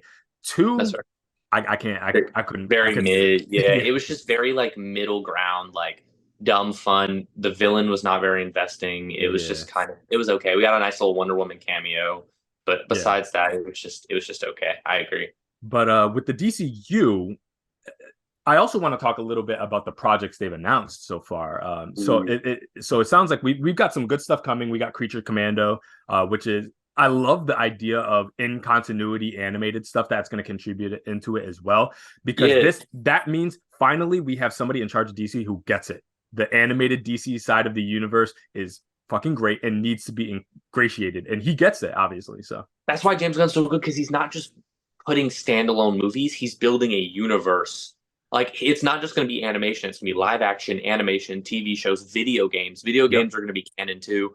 So it's like that's why when people are like, "Oh, why are they announcing Hawkgirl and Mr. Terrific and Guy Gardner?" I was like, "Bro's building a universe." Like when you yeah, read a comic book, how often do you see this one character as the only superhero in the entire comic book? yeah, Not very often. You have like every now and then a person will appear or a background fight or something like that with another character. You have to like, yes, the MCU formula works, but as a fan, I would love to feel this like complete DC universe. And if you have to use animation to do that, I'm 100% down. mhm. Especially if you're using the voice actors as the live action as well. That means we're getting David Harbour as Frankenstein. We're Yeah, getting Frank Grillo as what's his name? Flag Senior. Like who I saw Stu was actually like he's probably going to be the villain of Peacemaker season 2 that since makes sense. Peacemaker killed his son. Yeah. Yeah, so like Frank Grillo could come as the villain. Um, but yeah, I think it's super interesting the way he's going, and it can actually help. Like since he's starting so far in the universe, he can use animation and video games to fill in that gap before where he's at, and not use Yeah. all of his big budget on trying to make prequels and origin stories. He can do that through animation. Yeah, because just looking at the announced projects, and I pulled it up here, it looks like he's very much trying to fill gaps with very little overlap of what's been done so far. So he's very deliberate in terms of uh, tackling things that have never been tackled previously. And if he is tackling it, he's tackling it in a very unique way, aka Superman Legacy. Obviously, we've gotten Superman films, but what Man of Steel went for a more grounded kind of sci-fi approach. He's obviously going the brighter 70s style Superman. You have The Authority, which I think is a very interesting direction to go. Brave and the Bold, Supergirl, Woman of Tomorrow. So that's obviously he's reading the comics. He understands what is working in the comic world, bring it to the films. We got Swamp Thing. So obviously, that's going to offer the darker side. So there's going to be contrast between there. Mhm. And then if you go to the shows, Creature Commandos, Waller, Lanterns. We never got to the Green Lanterns. Makes sense. Paradise Lost. We never touched the other tribes of the Amazons. We got very little Themyscira. Now we can do the Bona Migdal, the Esquecidas if they want to. There's lots of directions they can go there. Booster Gold, and then obviously Peacemaker is going to be coming back. And Booster Gold, I'm so stoked for it, and especially if they're going to be keeping the Blue Beetle stuff. That I already know what they can start doing when they start connecting those two. So Booster, yeah. I yeah, don't want to spoil the end credit. Have you seen the end credit scene yet of Blue I Beetle? haven't yet. I'm not Oh, worried about spoilers. So if you want to talk about it, go ahead. Like I have no problem. oh well. At the end, they're talking about how Ted Cord is dead basically the whole Okay, time. Well, at the end, there's a transmission that comes through like, oh, it's Ted Cord. I'm alive. And I'm perfect. like, that's going to go directly into the blue to the Booster Gold That's what show I'm with saying. him Blue and either gold. finding Ted Cord or Yeah, him being lost with Ted Cord. Yeah. So I think that's all going to translate over. I think James Gunn is doing it perfect by introducing your big six into the universe off Yeah. the bat. Superman, Batman through their own movies, Yep. Wonder Woman through Paradise Lost, Green Lantern through the Lanterns, and then like maybe do like a Martian Manhunter special presentation Yep. or like whatever you want to do there. But yeah, I agree. He's like definitely he's reading the comics. He was talking about Superman Legacy. He posted a picture of All Star Superman. You know, Yep. he knows he understands that bright, hopeful Superman. He posted a picture of Grant Morrison's Batman run for the Batman Brave and the Bold. Um, and I think as long as he gets the right directors on these, it'll be good. You know, the Authority. Yeah. He knows how to take this team no one knows about and turn it into something everyone loves, like Guardians of the Galaxy. So Exactly. that's going to be super interesting. Who do Yeah. you think should direct some of these like darker movies? I saw Sure. someone say Jordan Peele should direct the Swamp Thing. I think Jordan Peele would be Yeah, dope. I think you definitely want to go in the horror direction. And unfortunately, I'm not great with director names, but anybody who has experience with body horror is the person that I want on Swamp Thing.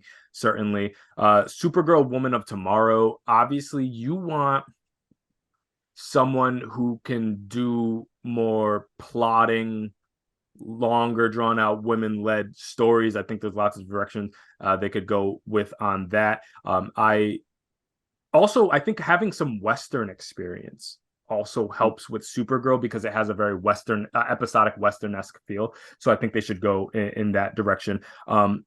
Authority, whoever was involved with the boys that has an open job, grab them for this. Seth Rogen Yes, was that boy. then I Um, think grab him if you can.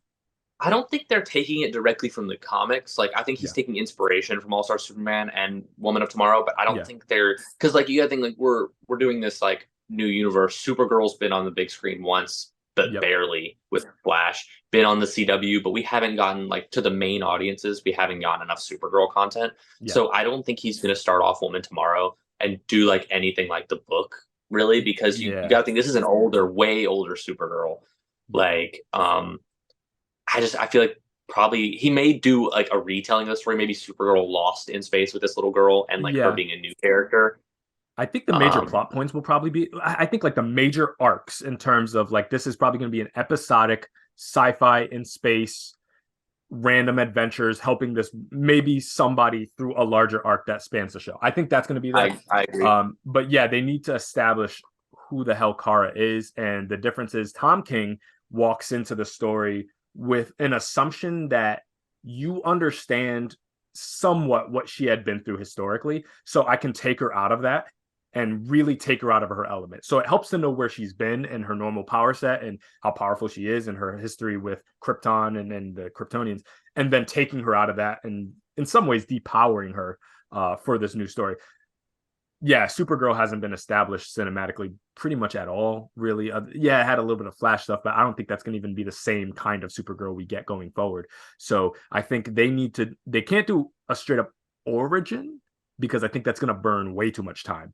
And I Maybe think flashbacks, yeah, possibly. I think James Gunn is smart enough. Like, at no point do you sit there and see all of Star Lord's story. Like, he piecemeals it. He knows how to ingratiate past stuff with current stuff, a little bit of time displacement, a little bit of Flash. And I think that's what you'll get. I think you'll see a downtrodden, defeated Supergirl where you'll learn her story through her journey, if that makes sense. I think that is the smartest way to go Yeah, about it, as opposed to I agree.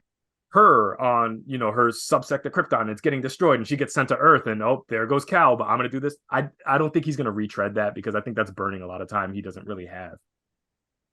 I think a big thing you're going to need for the movie is set design because Oh that yeah. movie is such like I mean that book is such a visually stunning like book, like all the different like planets they're on and like the especially that scene where they're on the ship and there's like that glowing like space dragon or Oh whatever it yeah, was. yeah. That was just amazing. Like you got to put all your like effort into that CGI. So it'll hit. And I think another thing what they need to do is they need to get more comic book writers in the room when they're Yeah. like talking about these movies because like they don't necessarily have to have a say in the writing process of the actual thing, but I think you should have someone to ask about the character, someone who's written so Yeah. much of the character. Like Well, bring Tom Tom is King coming in in. when they're talking Yeah. about this. Yeah, yeah. Bring Grant Morrison or Yeah. bring Scott Snyder for the Batman movie. I think Andy Muschietti's going to do good with Batman because he can tackle that family aspect, and Yeah. every Batman aspect of the Flash was perfect. Oh Like yeah. he handled it absolutely perfectly. So that's going to be interesting. I'm just worried about Damian. Like, is Damian going to be the only Robin, or are we going to get other Bat family members? Which I hope we Yeah. do, because Damien's a tough one because to really concretely understand the significance of Damien being the way he is and the role that he plays in relation to Bruce, I think you kind of have to lay some groundwork with the Al Ghuls in general. Like I think it yeah, helps that to have them, and that takes a lot of time too, especially where the Al Ghuls are now. Like you can't just like throw Talia in there and be like, okay, she fucked Bruce. Here's their kid. Keep it moving. I would imagine they'd want to because there is a reason why Damien behaves and is as trained as he is. He's not like Tim. There's a huge difference there. So that's my hope is that they have a very comprehensive approach to building out this universe in a way that hasn't been touched before because I think we've seen Batman and Gotham done to hell, and so that's cool. But there's so much stuff surprisingly that they don't touch around it. Like we don't know anything. They've not really even talked about like Lazarus resin and stuff like that, oh yeah, which is so important to understand, especially like the Al Ghuls and the relationship that they've had historically, and especially if you've read like the Robin series recently. I want something like that depicted on. I like the want a Lazarus Damien. tournament and all that. Yeah, I love that stuff. The flat line and just having humanizing Damien. So I'm hoping that if they introduce Damien and they don't do the legwork to establish where he comes from, that's cool. Give us that Robin show eventually. But what makes me so hopeful about the DCU is we got all those announcements. He mapped out a ton of different projects, and not once did we see a reference to Justice League. We never saw them all coming together. And I love Yeah, that because it's the literal opposite approach of what the DCEU did, where they did their Avengers way too quick. And so at least now we see it that he's setting all the stages and we'll get our Avengers, our endgame moment way later down. Don't worry about that now. exactly. He's treating it like phase one. And I love that. And I would imagine that probably wasn't an easy sell for the execs who obviously they want endgame. That's what they want. But it takes time to get there and You have to it's a set it up. service. Yeah. You have to. I think for the Batman movie, you definitely, like you said, you need to set up Roz. I Yeah. think the best thing they can do is kind of start it out with Damian in training, or Yep. even Batman in training with the League of Shadows, or League of Assassins, and eventually, show him becoming Bat. They don't need an origin at all. Just show like he's now Batman, right? And then like cut back, and Damian's like in training with the League of Assassins as well, and maybe have like establish Talia and Bruce's relationship in like earlier flashbacks. Have Damian come to Bruce, obviously, and then them start like being Robin. I think it should be mostly focused on training him as Robin while also being in conflict with Ra's al Ghul. Maybe Yeah. Deathstroke gets hired like to kill him by Ra's, whatever. And then I think at the end we should see Damian double back and kill somebody, like in Tamazi's run. I think that Yep. would be a perfect thing.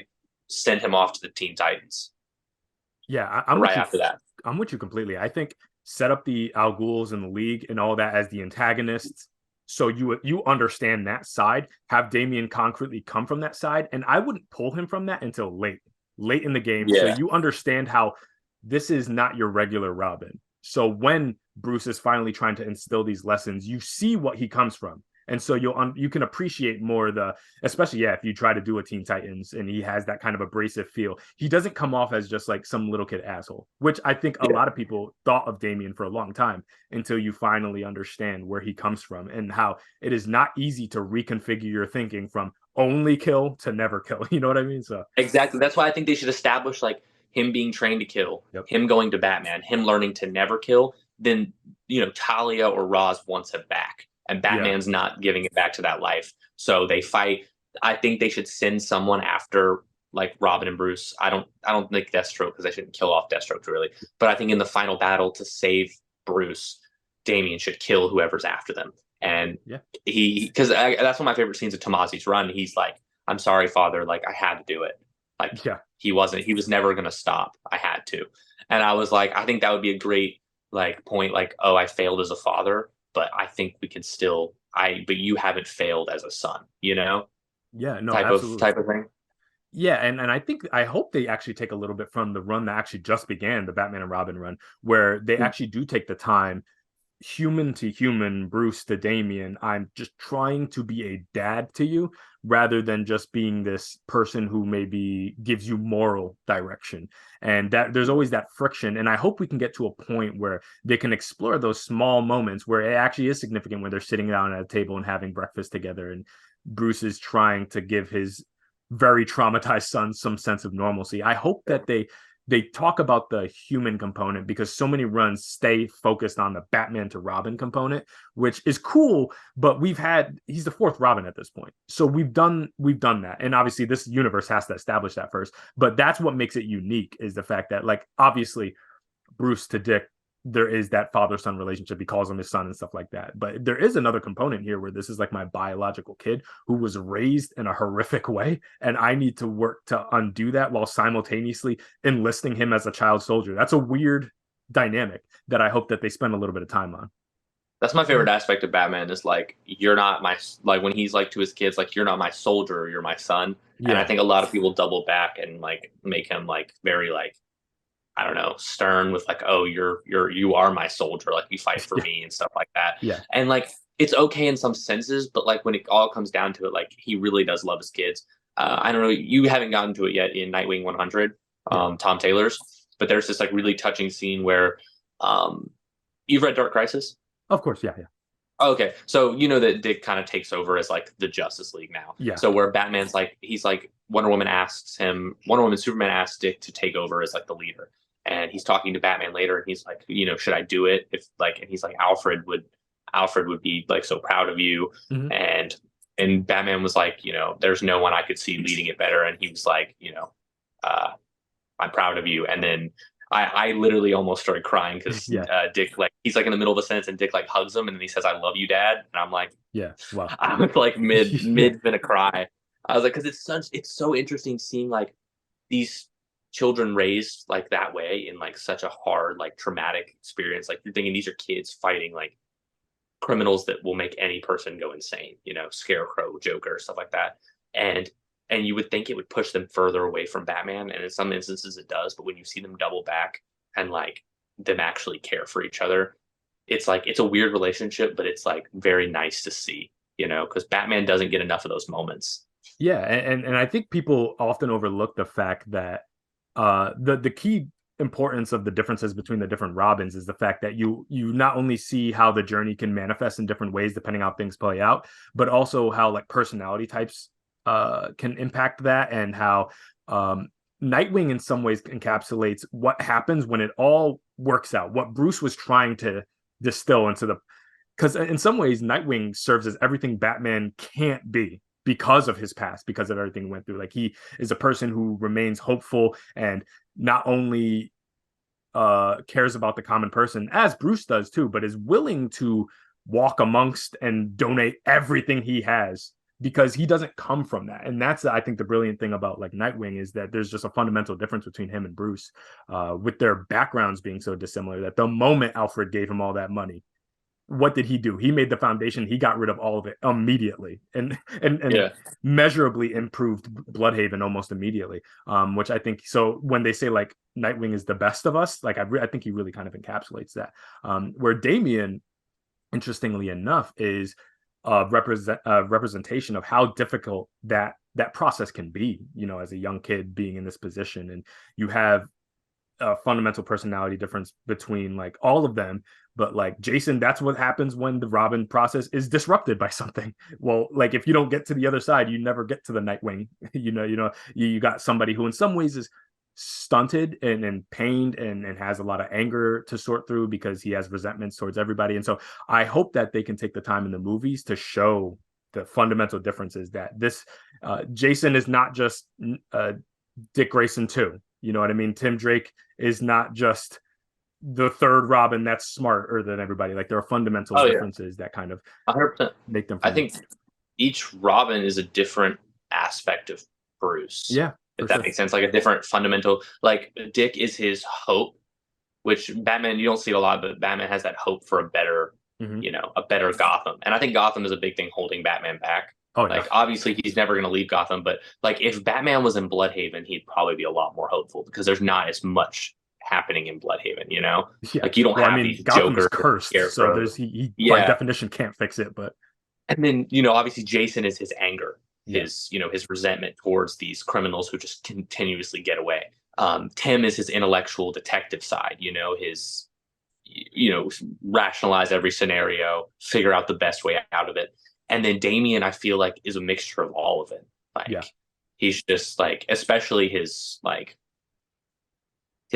fighting as well. Like he's probably like the best fighter in the Bat Oh yeah. family aside from Batman. But yeah, he is his son. Like he is exactly. That's why I think Damien would probably be the best Batman of all the Bat family members, just because Yeah. he is Bruce, but like all that trauma shoved into a Yeah. 12-year-old.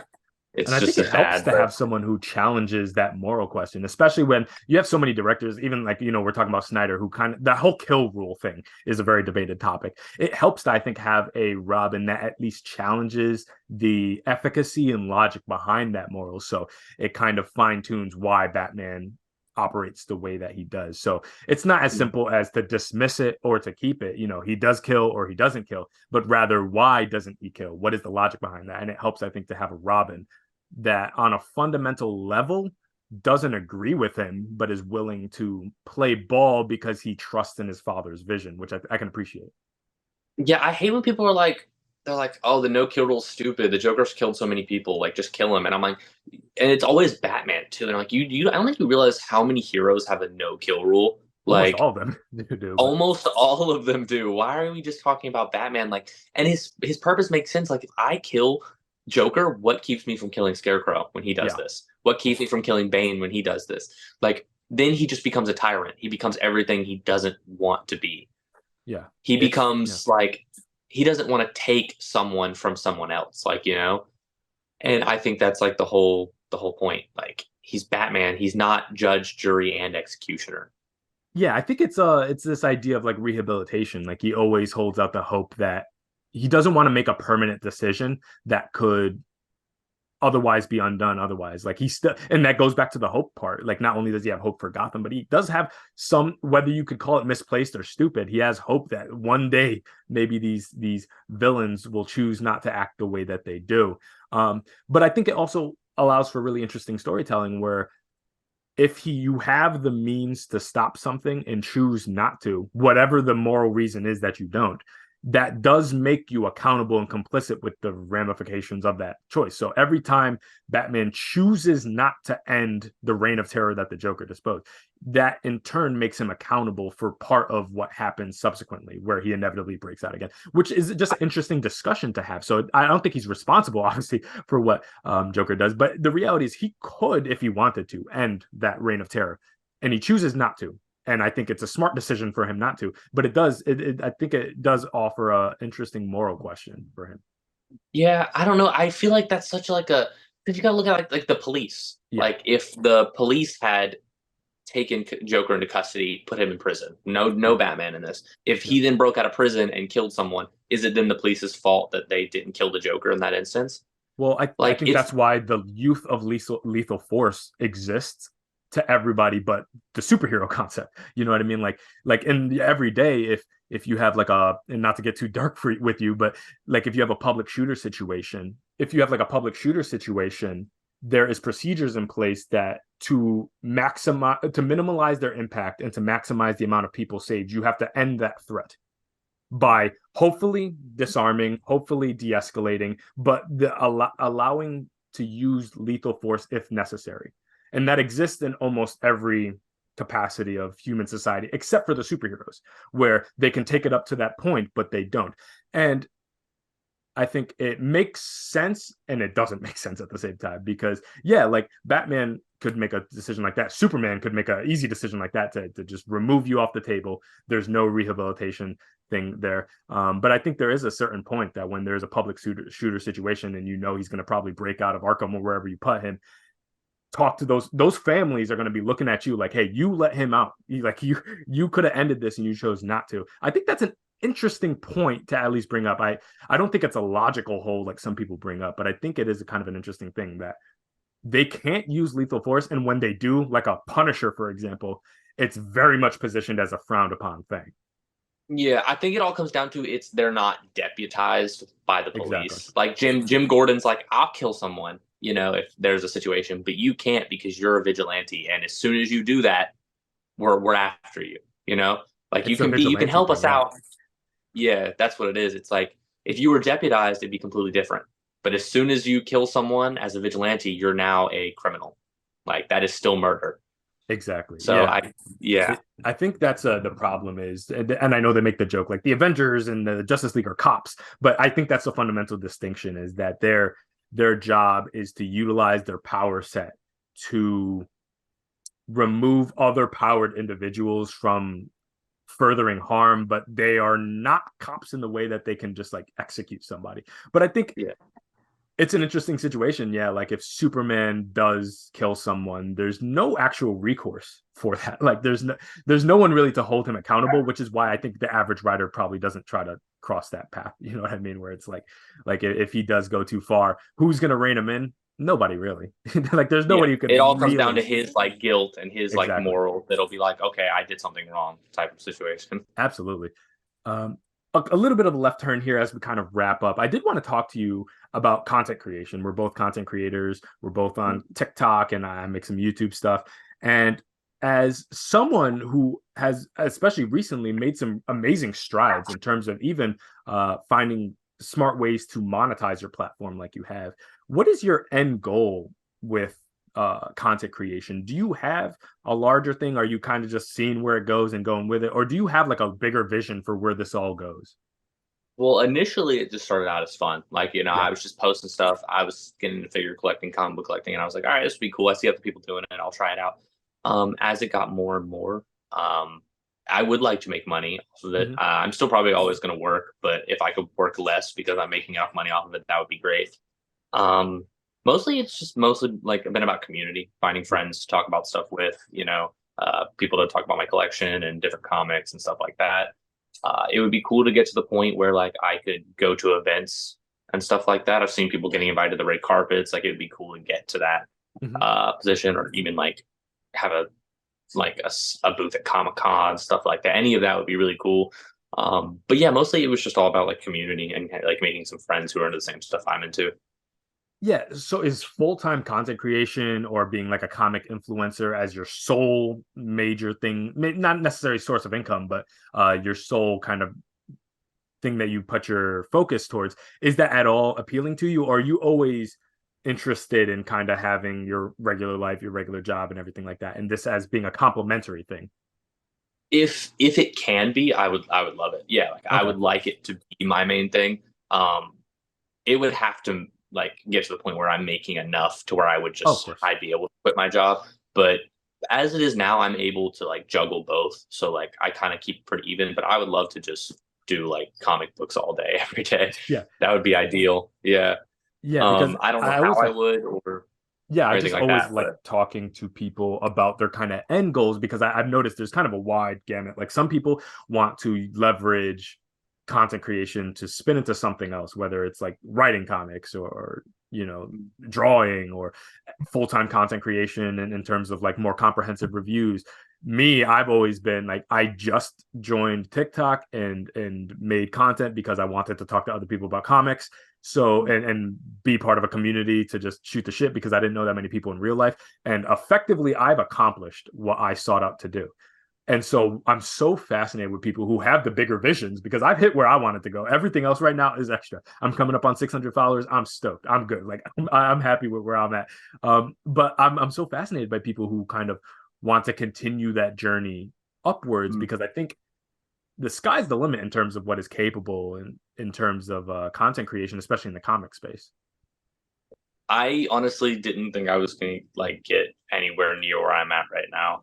So like it's crazy. I'm gonna lay you on some information. Yeah. I am 100% winging it. Like there's no goal, there was no plan. This is all just like winging it day by day.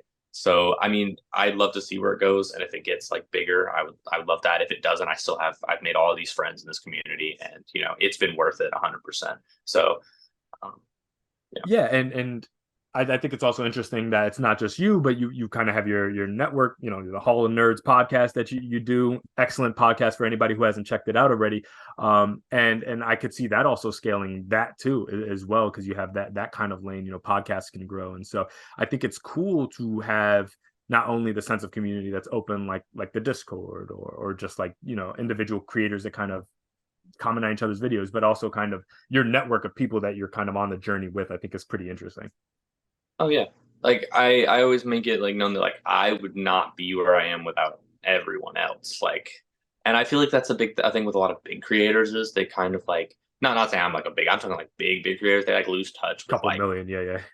yeah, like they kind of lose that touch and they just stop responding to comments, stop liking comments, which I get it's a lot. Like you can't respond to 200,000 comments, Yeah, obviously. yeah. But like I feel like a lot of times they just kind of like lose that sense of touch because they've got so much. And I feel like you kind of got to like bring it back down and realize that like you would not be here without all those people, and I definitely wouldn't be. So I try to keep an open like communication with everyone. Like I respond to all my direct messages because like I don't want anyone to feel like they can't just like message me about something, or ask me a comic book question, like Yeah. in fear that I won't respond or they're bothering me or something like that. But people have texted me like, "Hey, sorry to bother you." I'm like, "You're good. Like, if you want to ask me a comic book question, Yeah. I'll try my best to answer it."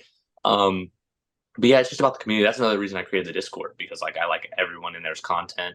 I know everyone in there likes each other's content, and it's just good to be able to talk to other people.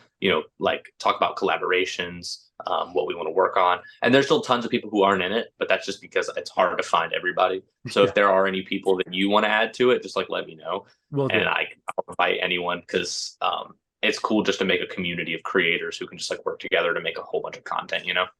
Yeah, and I think the spirit of collaboration also is kind of in everybody's best interest, because like we all kind of grow by supporting each other and collabing with each other and stitching each other. And I think there is tremendous overlap in the followers that we all kind of have with each other, but there's always going to be the kind of people who are like, oh, I didn't know them, or I follow this person but I didn't follow this person, but they make like similar content, or they maybe make different types of content but it actually resonates with me as well. So I also think it's interesting the genres that all the creators, as you kind of built this community together, seeing kind of the different types of content that you make, whether it's the versus videos, whether it's amazing collection videos that you make, whether it's the reviews that some people are absolutely killing it on, like you who comic review and all them, or you got like the short form content like I make that I just spit out. So I think it's interesting also to see the differences in people's kind of styles, and then I think we kind of all fine tune each other. Like I definitely see videos all the time, me, that like somebody else will put out, I'm like, oh shit, no, I like what he's doing there, or I wish I did it like that, like that's smart. And so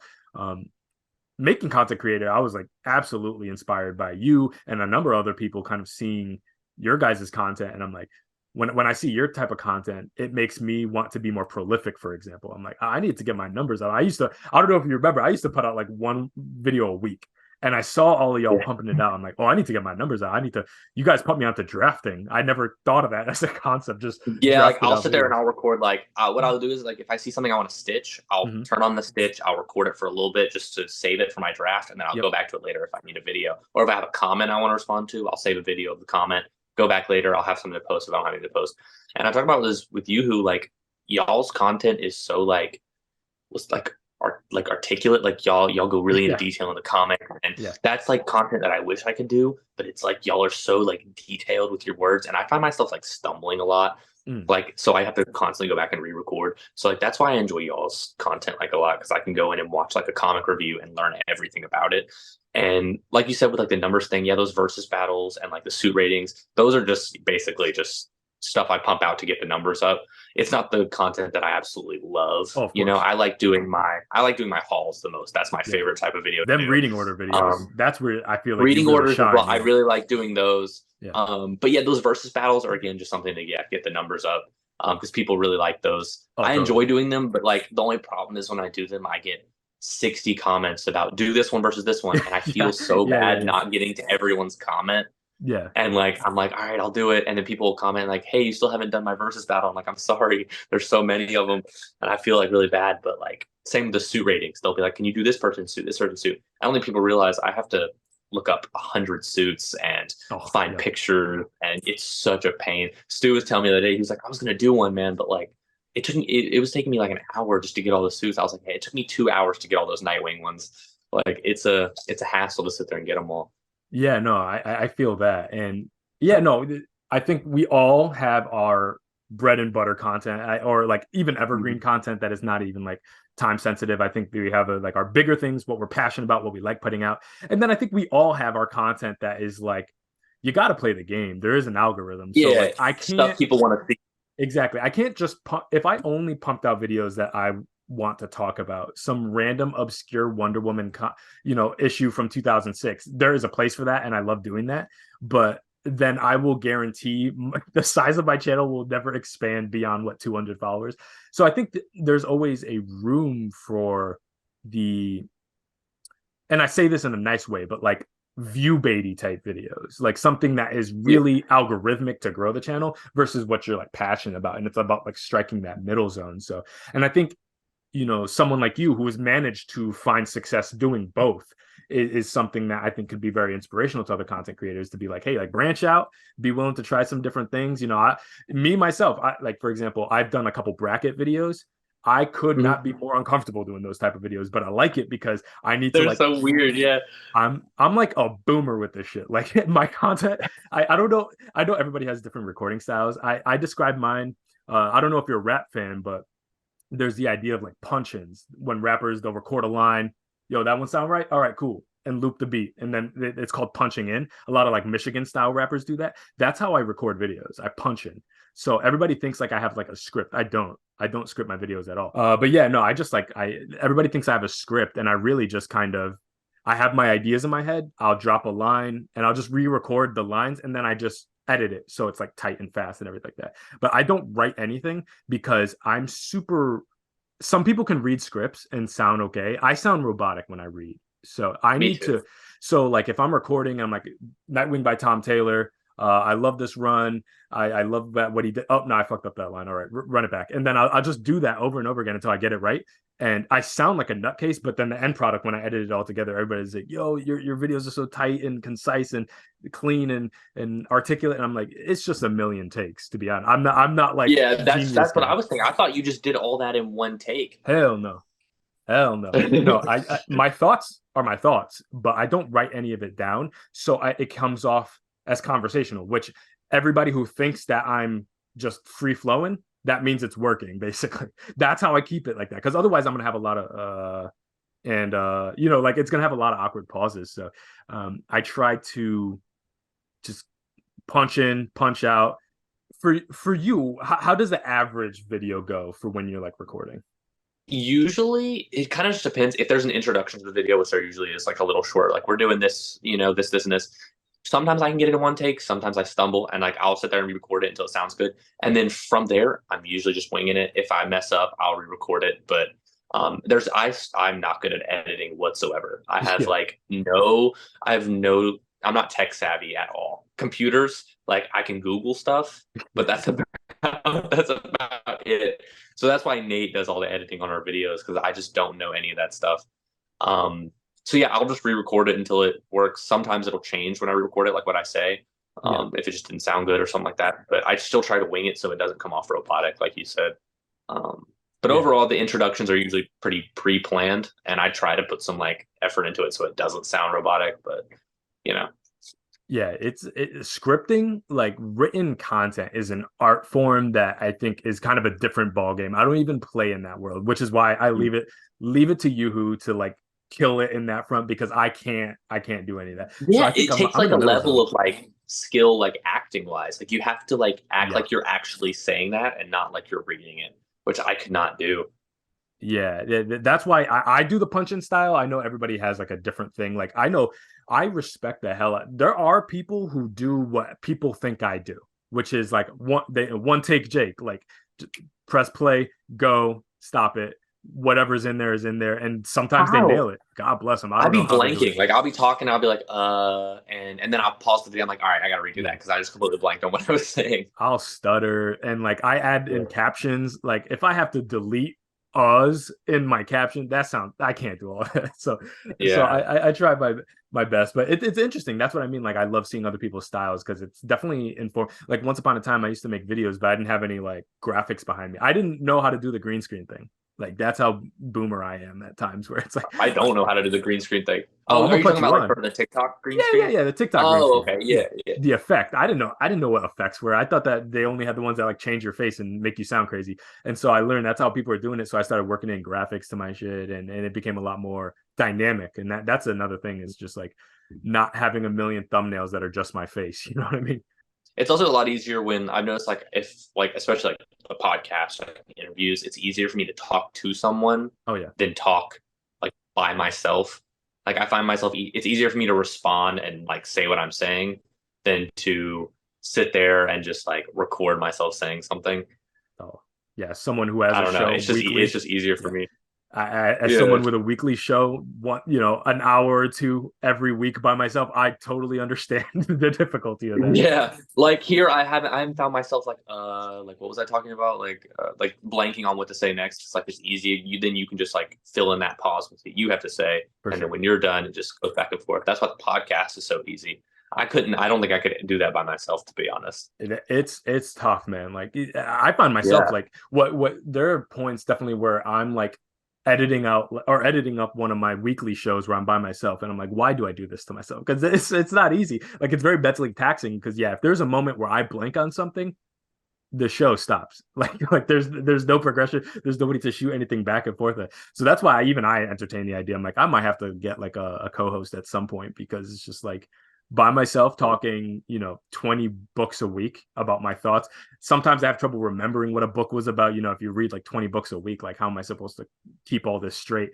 Like it's a tough thing. So that's why like as someone who does the other side of it, stick with the three other people. Trust me, because it's brutal on the other side. Yeah. But hey, if you ever need a guest on it, I I got got you. you. No, I got you. Yeah. I got a short list of people that I'm like, okay, I got good rapport with. I'm gonna invite you all to talk some books with me. So yeah, maybe We're we'll have to trying to do like a get DC. we're trying to get people on ours. It's just like Nate does all the editing, like I said, and he's still trying to figure out a good way to like get a fifth person on the layout without it looking Yep, awkward.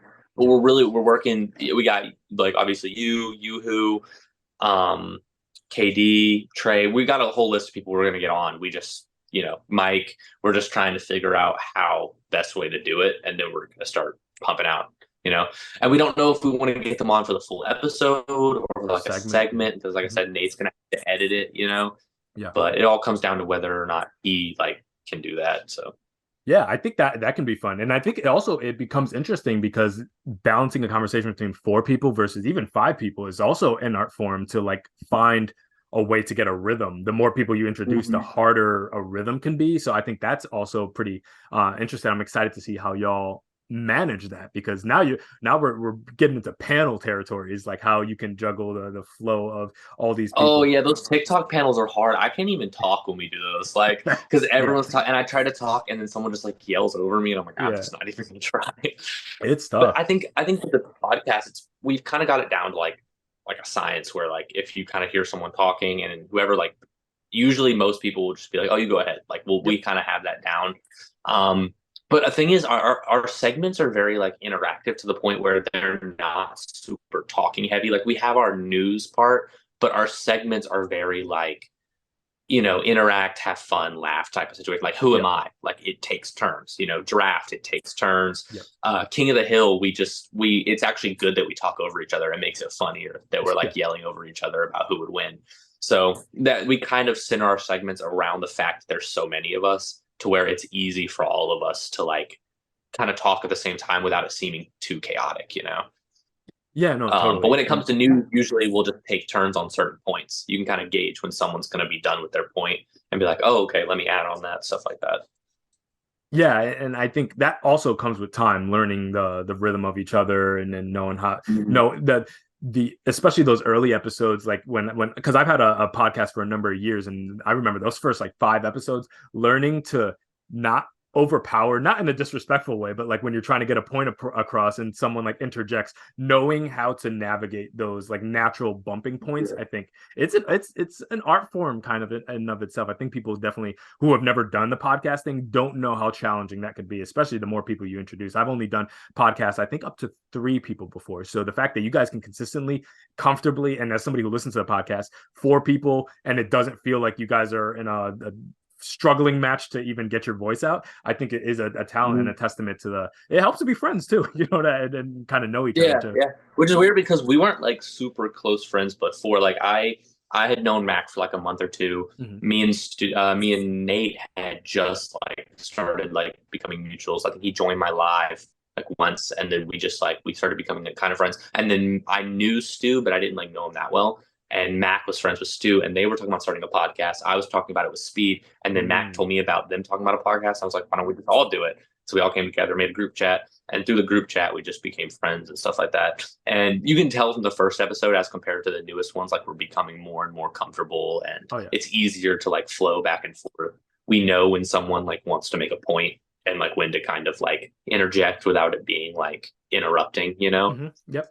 And sometimes again, it's fun. Like it's more entertaining when there's arguing sometimes, you know? Oh yeah, absolutely. You have to strike a middle zone. Like it's always nice to hear a little bit of back and forth because especially if it's something everybody's passionate about, it's nice to hear kind of like quick fire action. But at the same time, you want to make sure everybody's thoughts get across. And you guys just hit 10 or 11 episodes too, right? So congratulations on that. Yeah, we just put out what's today? Yeah, we just put out the 12th episode All actually. right, sick. Yeah, so congratulations on And that, then guys. thank you. And then since I'm gonna be in New York next weekend, or 2 weekends from now, we're recording 13 and 14 this Saturday. Then we're just gonna post them weekend apart. But yeah, it's exciting. We're talking about like Gen V, those 3 episodes, Yep. the new season of Loki, all that stuff. So I'm excited. But it's probably my favorite time of the week is when we do the podcast. It's like I got this whole week of work, and then I finally get to sit down and talk about comics for 2 hours. Yeah, So I enjoy this as well because I can talk about comics for forever. yeah, it's effectively just shooting the shit with somebody, but getting content out of it. So that's why I like to Yeah. keep things fun and conversational. Where like I find some of the best content and some of the best podcasts are the ones that aren't hyper structured. You know what I mean? You let the free flow of conversation go, so you can, so it doesn't feel like, oh, okay, we got to bang out an hour of just got to cover this, got to cover that. Like you let it kind of just go where it's going to go. So, yeah, I mean the podcasting thing's very interesting and. We'll see. You guys might see me with some guests soon. Some co-host on the show. All I right. just got to find people who also read on a week-to-week basis. So you and I might have to chop it up on some DC one of those I weeks. got you. Yeah. But the last section before we kind of end off, I just wanted to talk to you about a little bit of non-comic stuff. So I know you're a little bit of a gamer, and I just wanted to get a rundown. Like, what are you playing these days? What do you spend most of your time? Console, PC? Like, let me know what you're working with over there. Well, I play PS5. Okay. Or PlayStation. I routinely just play kind of like Madden. I'll play Fortnite with my friends, but Yep. it's usually just Madden. But once Spider-Man 2 comes out, I don't think I'm leaving my room for a Nice. month. Like I'm going to play that game for hours on end. But yeah, it's mostly just Madden. I don't play video games much because I work. So Oh yeah. I usually get home from work and I'll play it for like a couple hours, and it's mostly just something to do while I'm on live or just to kind of pass the time before I go to bed. But yeah, I'll hop on Fortnite with friends every now and then, and we'll like run a giant lobby. But besides that, I don't play it too much. Sick. Yeah. So mostly like a multiplayer gamer then for the most part. Yeah. It's mostly just a way to like kind of like hang out and talk with people. We'll just run like something random, like a PvP map, and then we'll just talk about comics while we're on the map. Gotcha. And also, I don't know how I'm a big music fan, so I like to at the end of the show chop it up with people. No, most people listen to music. What are you listening to these days? Are you got anything in rotation or? Oh yeah, I don't really listen to music, just like heavy machinery on repeat. I like the grinding white sounds. noise. No, yeah. No, I like rap mostly. I don't really listen Okay. to much else. I like other stuff, but like in my rotation, it's mostly just rap music. I like a little bit of all kinds of rap Okay. in different areas, but mostly I stick around I like Kanye. I like J. Cole. J. Cole's probably my favorite. Kendrick, stuff like that. I like all of like Dreamville a lot. Okay. So But yeah, I would mostly stuff. imagine you like JID and stuff like that. Love them. I saw Earth Gang actually live Oh in New wow. Orleans. It was so awesome. Yeah, it was so cool. Yeah, Earth But yeah, I Gang, loved it. Boz. Yeah, yeah, Boz yeah, was yeah, yeah. great. Omen, Cause, all of them. I like everything in Dreamville. I like TDE too. Schoolboy Q is one of my favorites. Isaiah Rashad, I really like as well. I like his new album a lot. And then I also like some like pop and R&B stuff. Like I really like SZA. SZA's really Oh good. yeah, of course. Um, Yeah, I'm big but on and then like R&B. I can also do like the melodic stuff like Travis. I really love Juice World. Like I'm a huge Juice World fan. Oh yeah, R.I.P. Um, Juice, of course. Yeah, yeah. but that's what it is. Yeah, I'm mostly I have it because there's things I have in rotation all the time because I'm a big vinyl collector, so I'm always kind of listening to new stuff. But I have also my like go-to daily stuff. It's mostly R&B. I list obviously I have a huge background in rap and stuff like that, and I'll listen to anything from like Griselda to you speaking of TDE, I love Reason. I like him a lot. But also I really like, and this surprises people because I like more on like the lyrical side, but then also I like really, really ignorant music as well. So like I'm really into anything that is like bordering on the lines of whether this is English or not. So like Cochise, I like Playboy Cardi, I like I'm big Uzi guy. I've liked Uzi since like 2016. You Just you like Baby Keem? I love Baby I Keem. love Baby Keem. Just anything that is a lot of sound effects. I'm into the ad libs. I like all that shit. But I yeah, can that's do what it. I'm with you on that. That every I'm for the most part every subgenre of rap I'm into for the most part. I might not like every artist in it. The only one I don't listen to a lot of is I don't listen to a lot of radio rap. It's not like a like I'm not like they're Yeah. spinning the baby very often. I don't have any issue with them. I don't really listen to that. I'm really into like Young Thug and Gunna and just all the Southern guys I'm really into. So yeah, no, it's a good time for rap for sure. There's some good stuff coming out. You mentioned And Travis. Drake's album comes out this week. Oh yeah, what is it? Only for the dogs or Only something for like the that. dog. Yeah, something Something. like that. Are you into Utopia at all? I know you mentioned Travis. I love Utopia. You like Utopia? Okay. I like it more than Astroworld, which is a hot take, I know, Yeah. but freaking I love it. got I got Um, this Utopia cover. Look at this ooh, insane album art. that is crazy. I have a couple vinyls, but it's mostly like Tyler the Creator. Okay. A couple other little ones. I have like To Pimp a Butterfly, My Beautiful Dark Twisted Fantasy, 2014 Forest Hill Drive, just like the classics, you know. Yeah, I just got this guy. Oh, to Call Me If You Get Lost, the estate And sale. This is yeah, the triple disc for like the brand new one. that, Expensive as hell. That thing was like $50, but like, Call Me If You Get Lost is his best album. It oh was yeah, so good. yeah. Like, I think Flower Boy was good. I liked Igor, Hmm. but I think Call Me If You Get Lost was just consistently so good. He took rappers that I do not like NBA YoungBoy whatsoever. Yeah, me neither. But I love him on the Cannot album. stand him. That verse was just so good. Yeah. 42 Doug. Oh, he sounds Anytime I play amazing. Lemonhead, bro, Lemonhead, I'm just bumping. I can't do Playboy Cardi though. I just can't. I can't. Yeah, it's an acquired taste for sure. Yeah, and then Young Thug in some senses, and then I can't do Gunna either. He's just kind of too monotone for me. He is But very like, monotone. I do like in certain things. You know, same with Lil Baby. Like, it just depends. Like, it has to be a certain song. But I'm not a big Yeah. fan of Lil Baby either. Speaking of But that doesn't Tyler, say I don't like more like. yeah, What was it? I was just gonna say, speaking of Tyler, like because I've been a fan of him since 2011, I think, because I don't think Wolf was out yet. So yeah, it was between Goblin and Wolf. And that's when I was in high school. I was that edgy kid in high school with the The Odd Odd Future Future. Odd Future Wolfgang Kill Them All shirt. Yeah. Yeah, I had all that. I still actually Yeah. have all those shirts. I just don't wear them very much anymore. But I was an OG fan. I saw him in concert back then, and it was a big thing. And I always like to talk to people who are a little bit more familiar with Tyler things because for me, as somebody who was there the whole time, he is one of those artists who I feel like have gotten consistently better with each release. Personally, Oh yeah. I have had trouble with when people try to make a compelling argument for like how Bastard and Goblin are like best of Tyler, and I'm like, how in any Yeah. universe is that? Can we agree that Cherry Bomb is the worst though? Yeah, oh yeah. As a full project, Oh, it's not even close. But the it's just problem so is it like has the Find Your Wings instrumental on version. there.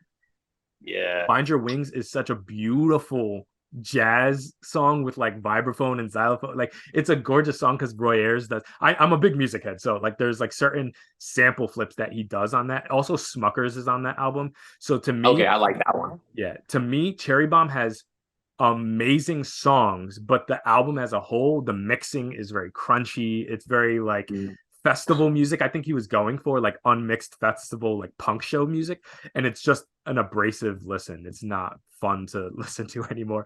I, I was there at the time. I remember 2013. I saw that's the actual concert I saw him on tour. So I think I have like a weird connection to that album because that's when I saw him in concert. I saw him do it live, and I remember how those songs sounded live way better. But I think absolutely.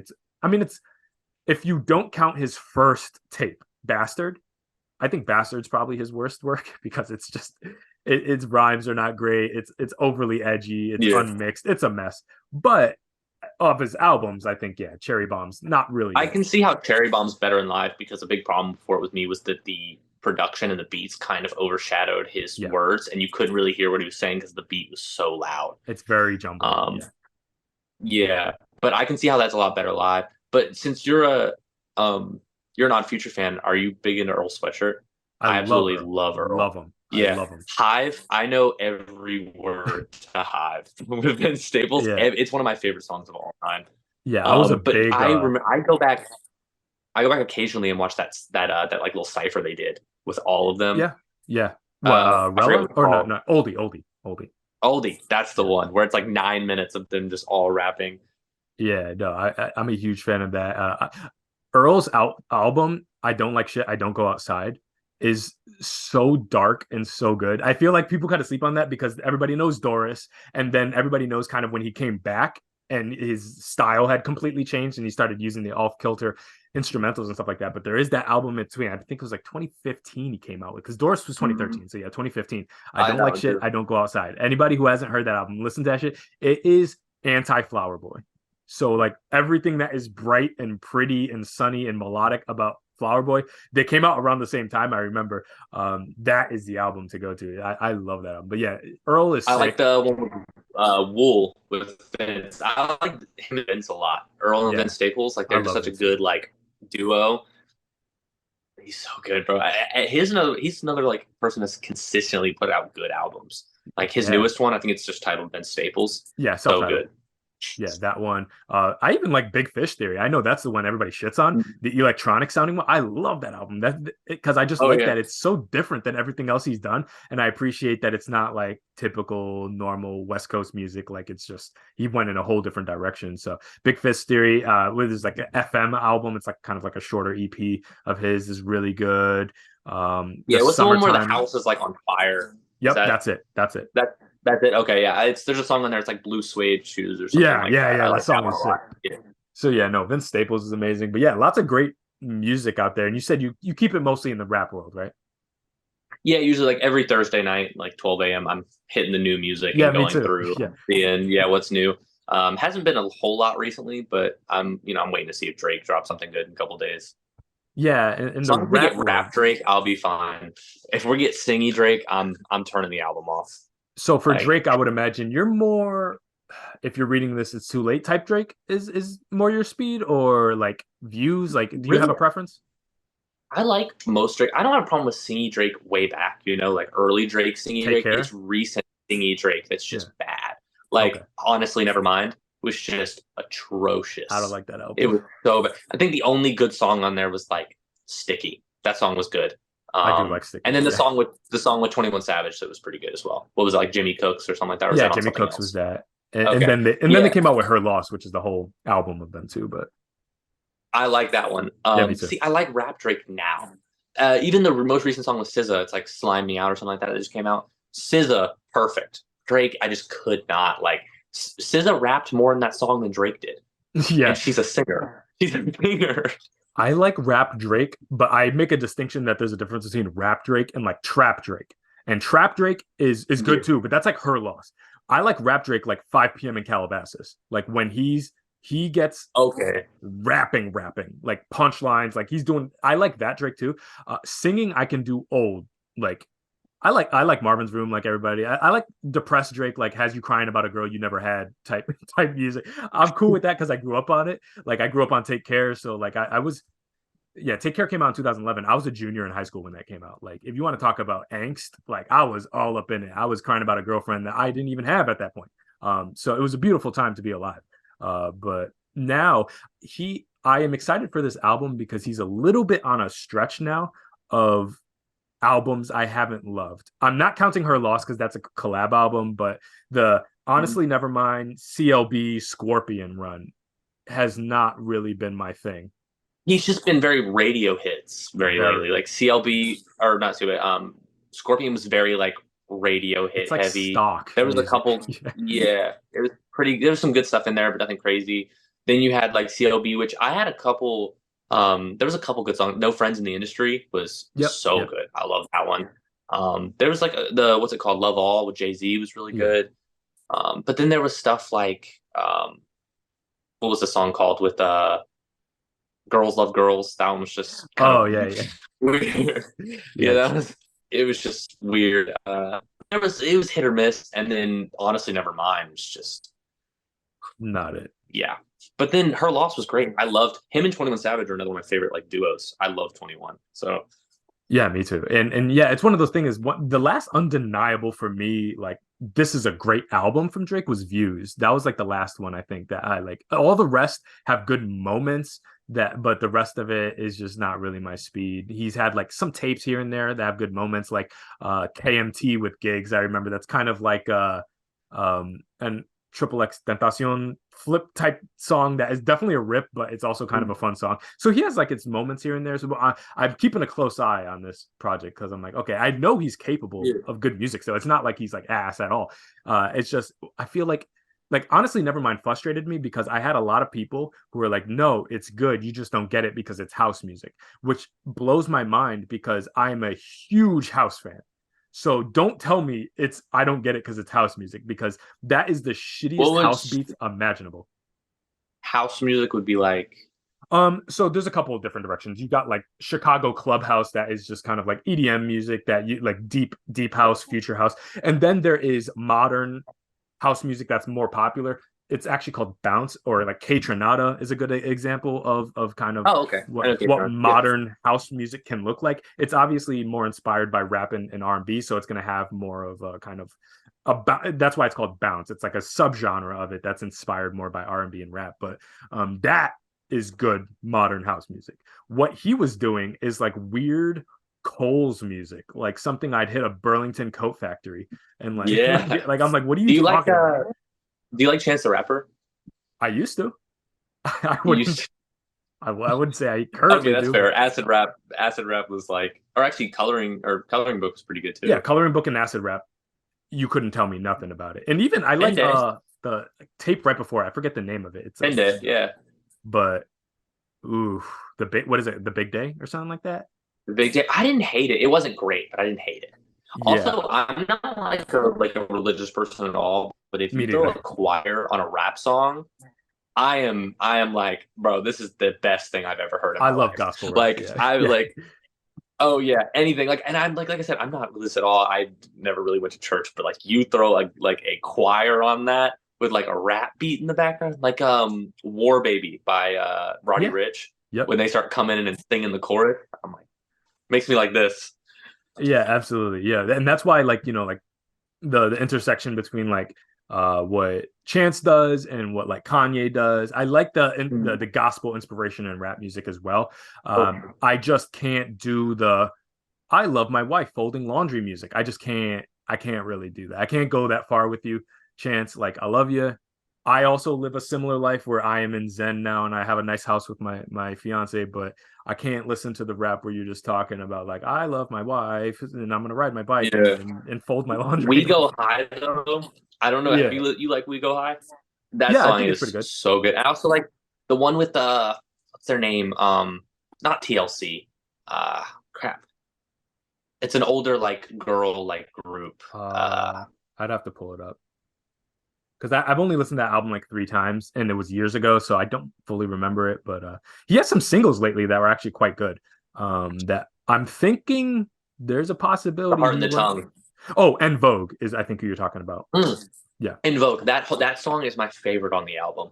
It is my favorite song. It's Hot Shower. Um, That's the song I can't do. I yeah, can't that do one was Hot definitely Shower. that was a radio hit song, is what it Yeah, was. it's 100%. not for me, but I think I'm Rue really was good hoping. too with Taylor Bennett, his brother. I think Rue was really good. Yeah, his brother. Yeah, I remember because I loved Chance. That's why the that album kind of surprised me a little bit. There is a album that he collabed on with this guy named Donnie Trumpet, called Swim, I believe. Yeah, That wasting time is my favorite. It's the incredible. Hits These Days. Yeah. All Yeah, that yeah. stuff I is freaking incredible. I when they're love all using the that stuff. trumpets and oh, it's so Yeah. good. Vic Yeah, and Mensa Vic back in the Mensa. day. Oh my God. That stuff Yeah, is, you can't tell. That's why I will always hold apart, despite how ass some of his songs have been. I will always hold apart that I'm like, I know he is capable of like incredible music. And I think he's just one album away. Like, it just, he gets with the right producers, the right trumpet players, the right collabs, and he's fine. It just, he has I to get back on the tracks. I don't know who it was, but I won't forgive them for not giving us a Chance Kanye West album. That was supposed to be a collab album, and it would Yeah. have been the best thing I've I ever don't think heard. it's going to happen anymore. It's not. No, definitely not going to happen. It's Um, done. But yeah, yeah, I love being able to talk some music with you. We definitely got to run back and do this again, a part two at for some point. sure. I'll definitely hit you up on that. But yeah, thank you so much for chopping it up with me. JTC Conversations, it always runs a little bit long. Nobody comes to my channel for short discussions. So should be no No, surprise. This actually might be the shortest JCC Conversations that I've done so far. So even though this seems like it's gone long. But yeah, again, thank you so much, Cosmic Collector, for coming on here and chopping it up with me. And I'm excited to hit you up so we can do this again. all right. Yeah, thank you for having me. It was a lot of fun. All right. Thank you guys and talk to you guys later. Bye. All right. Yeah.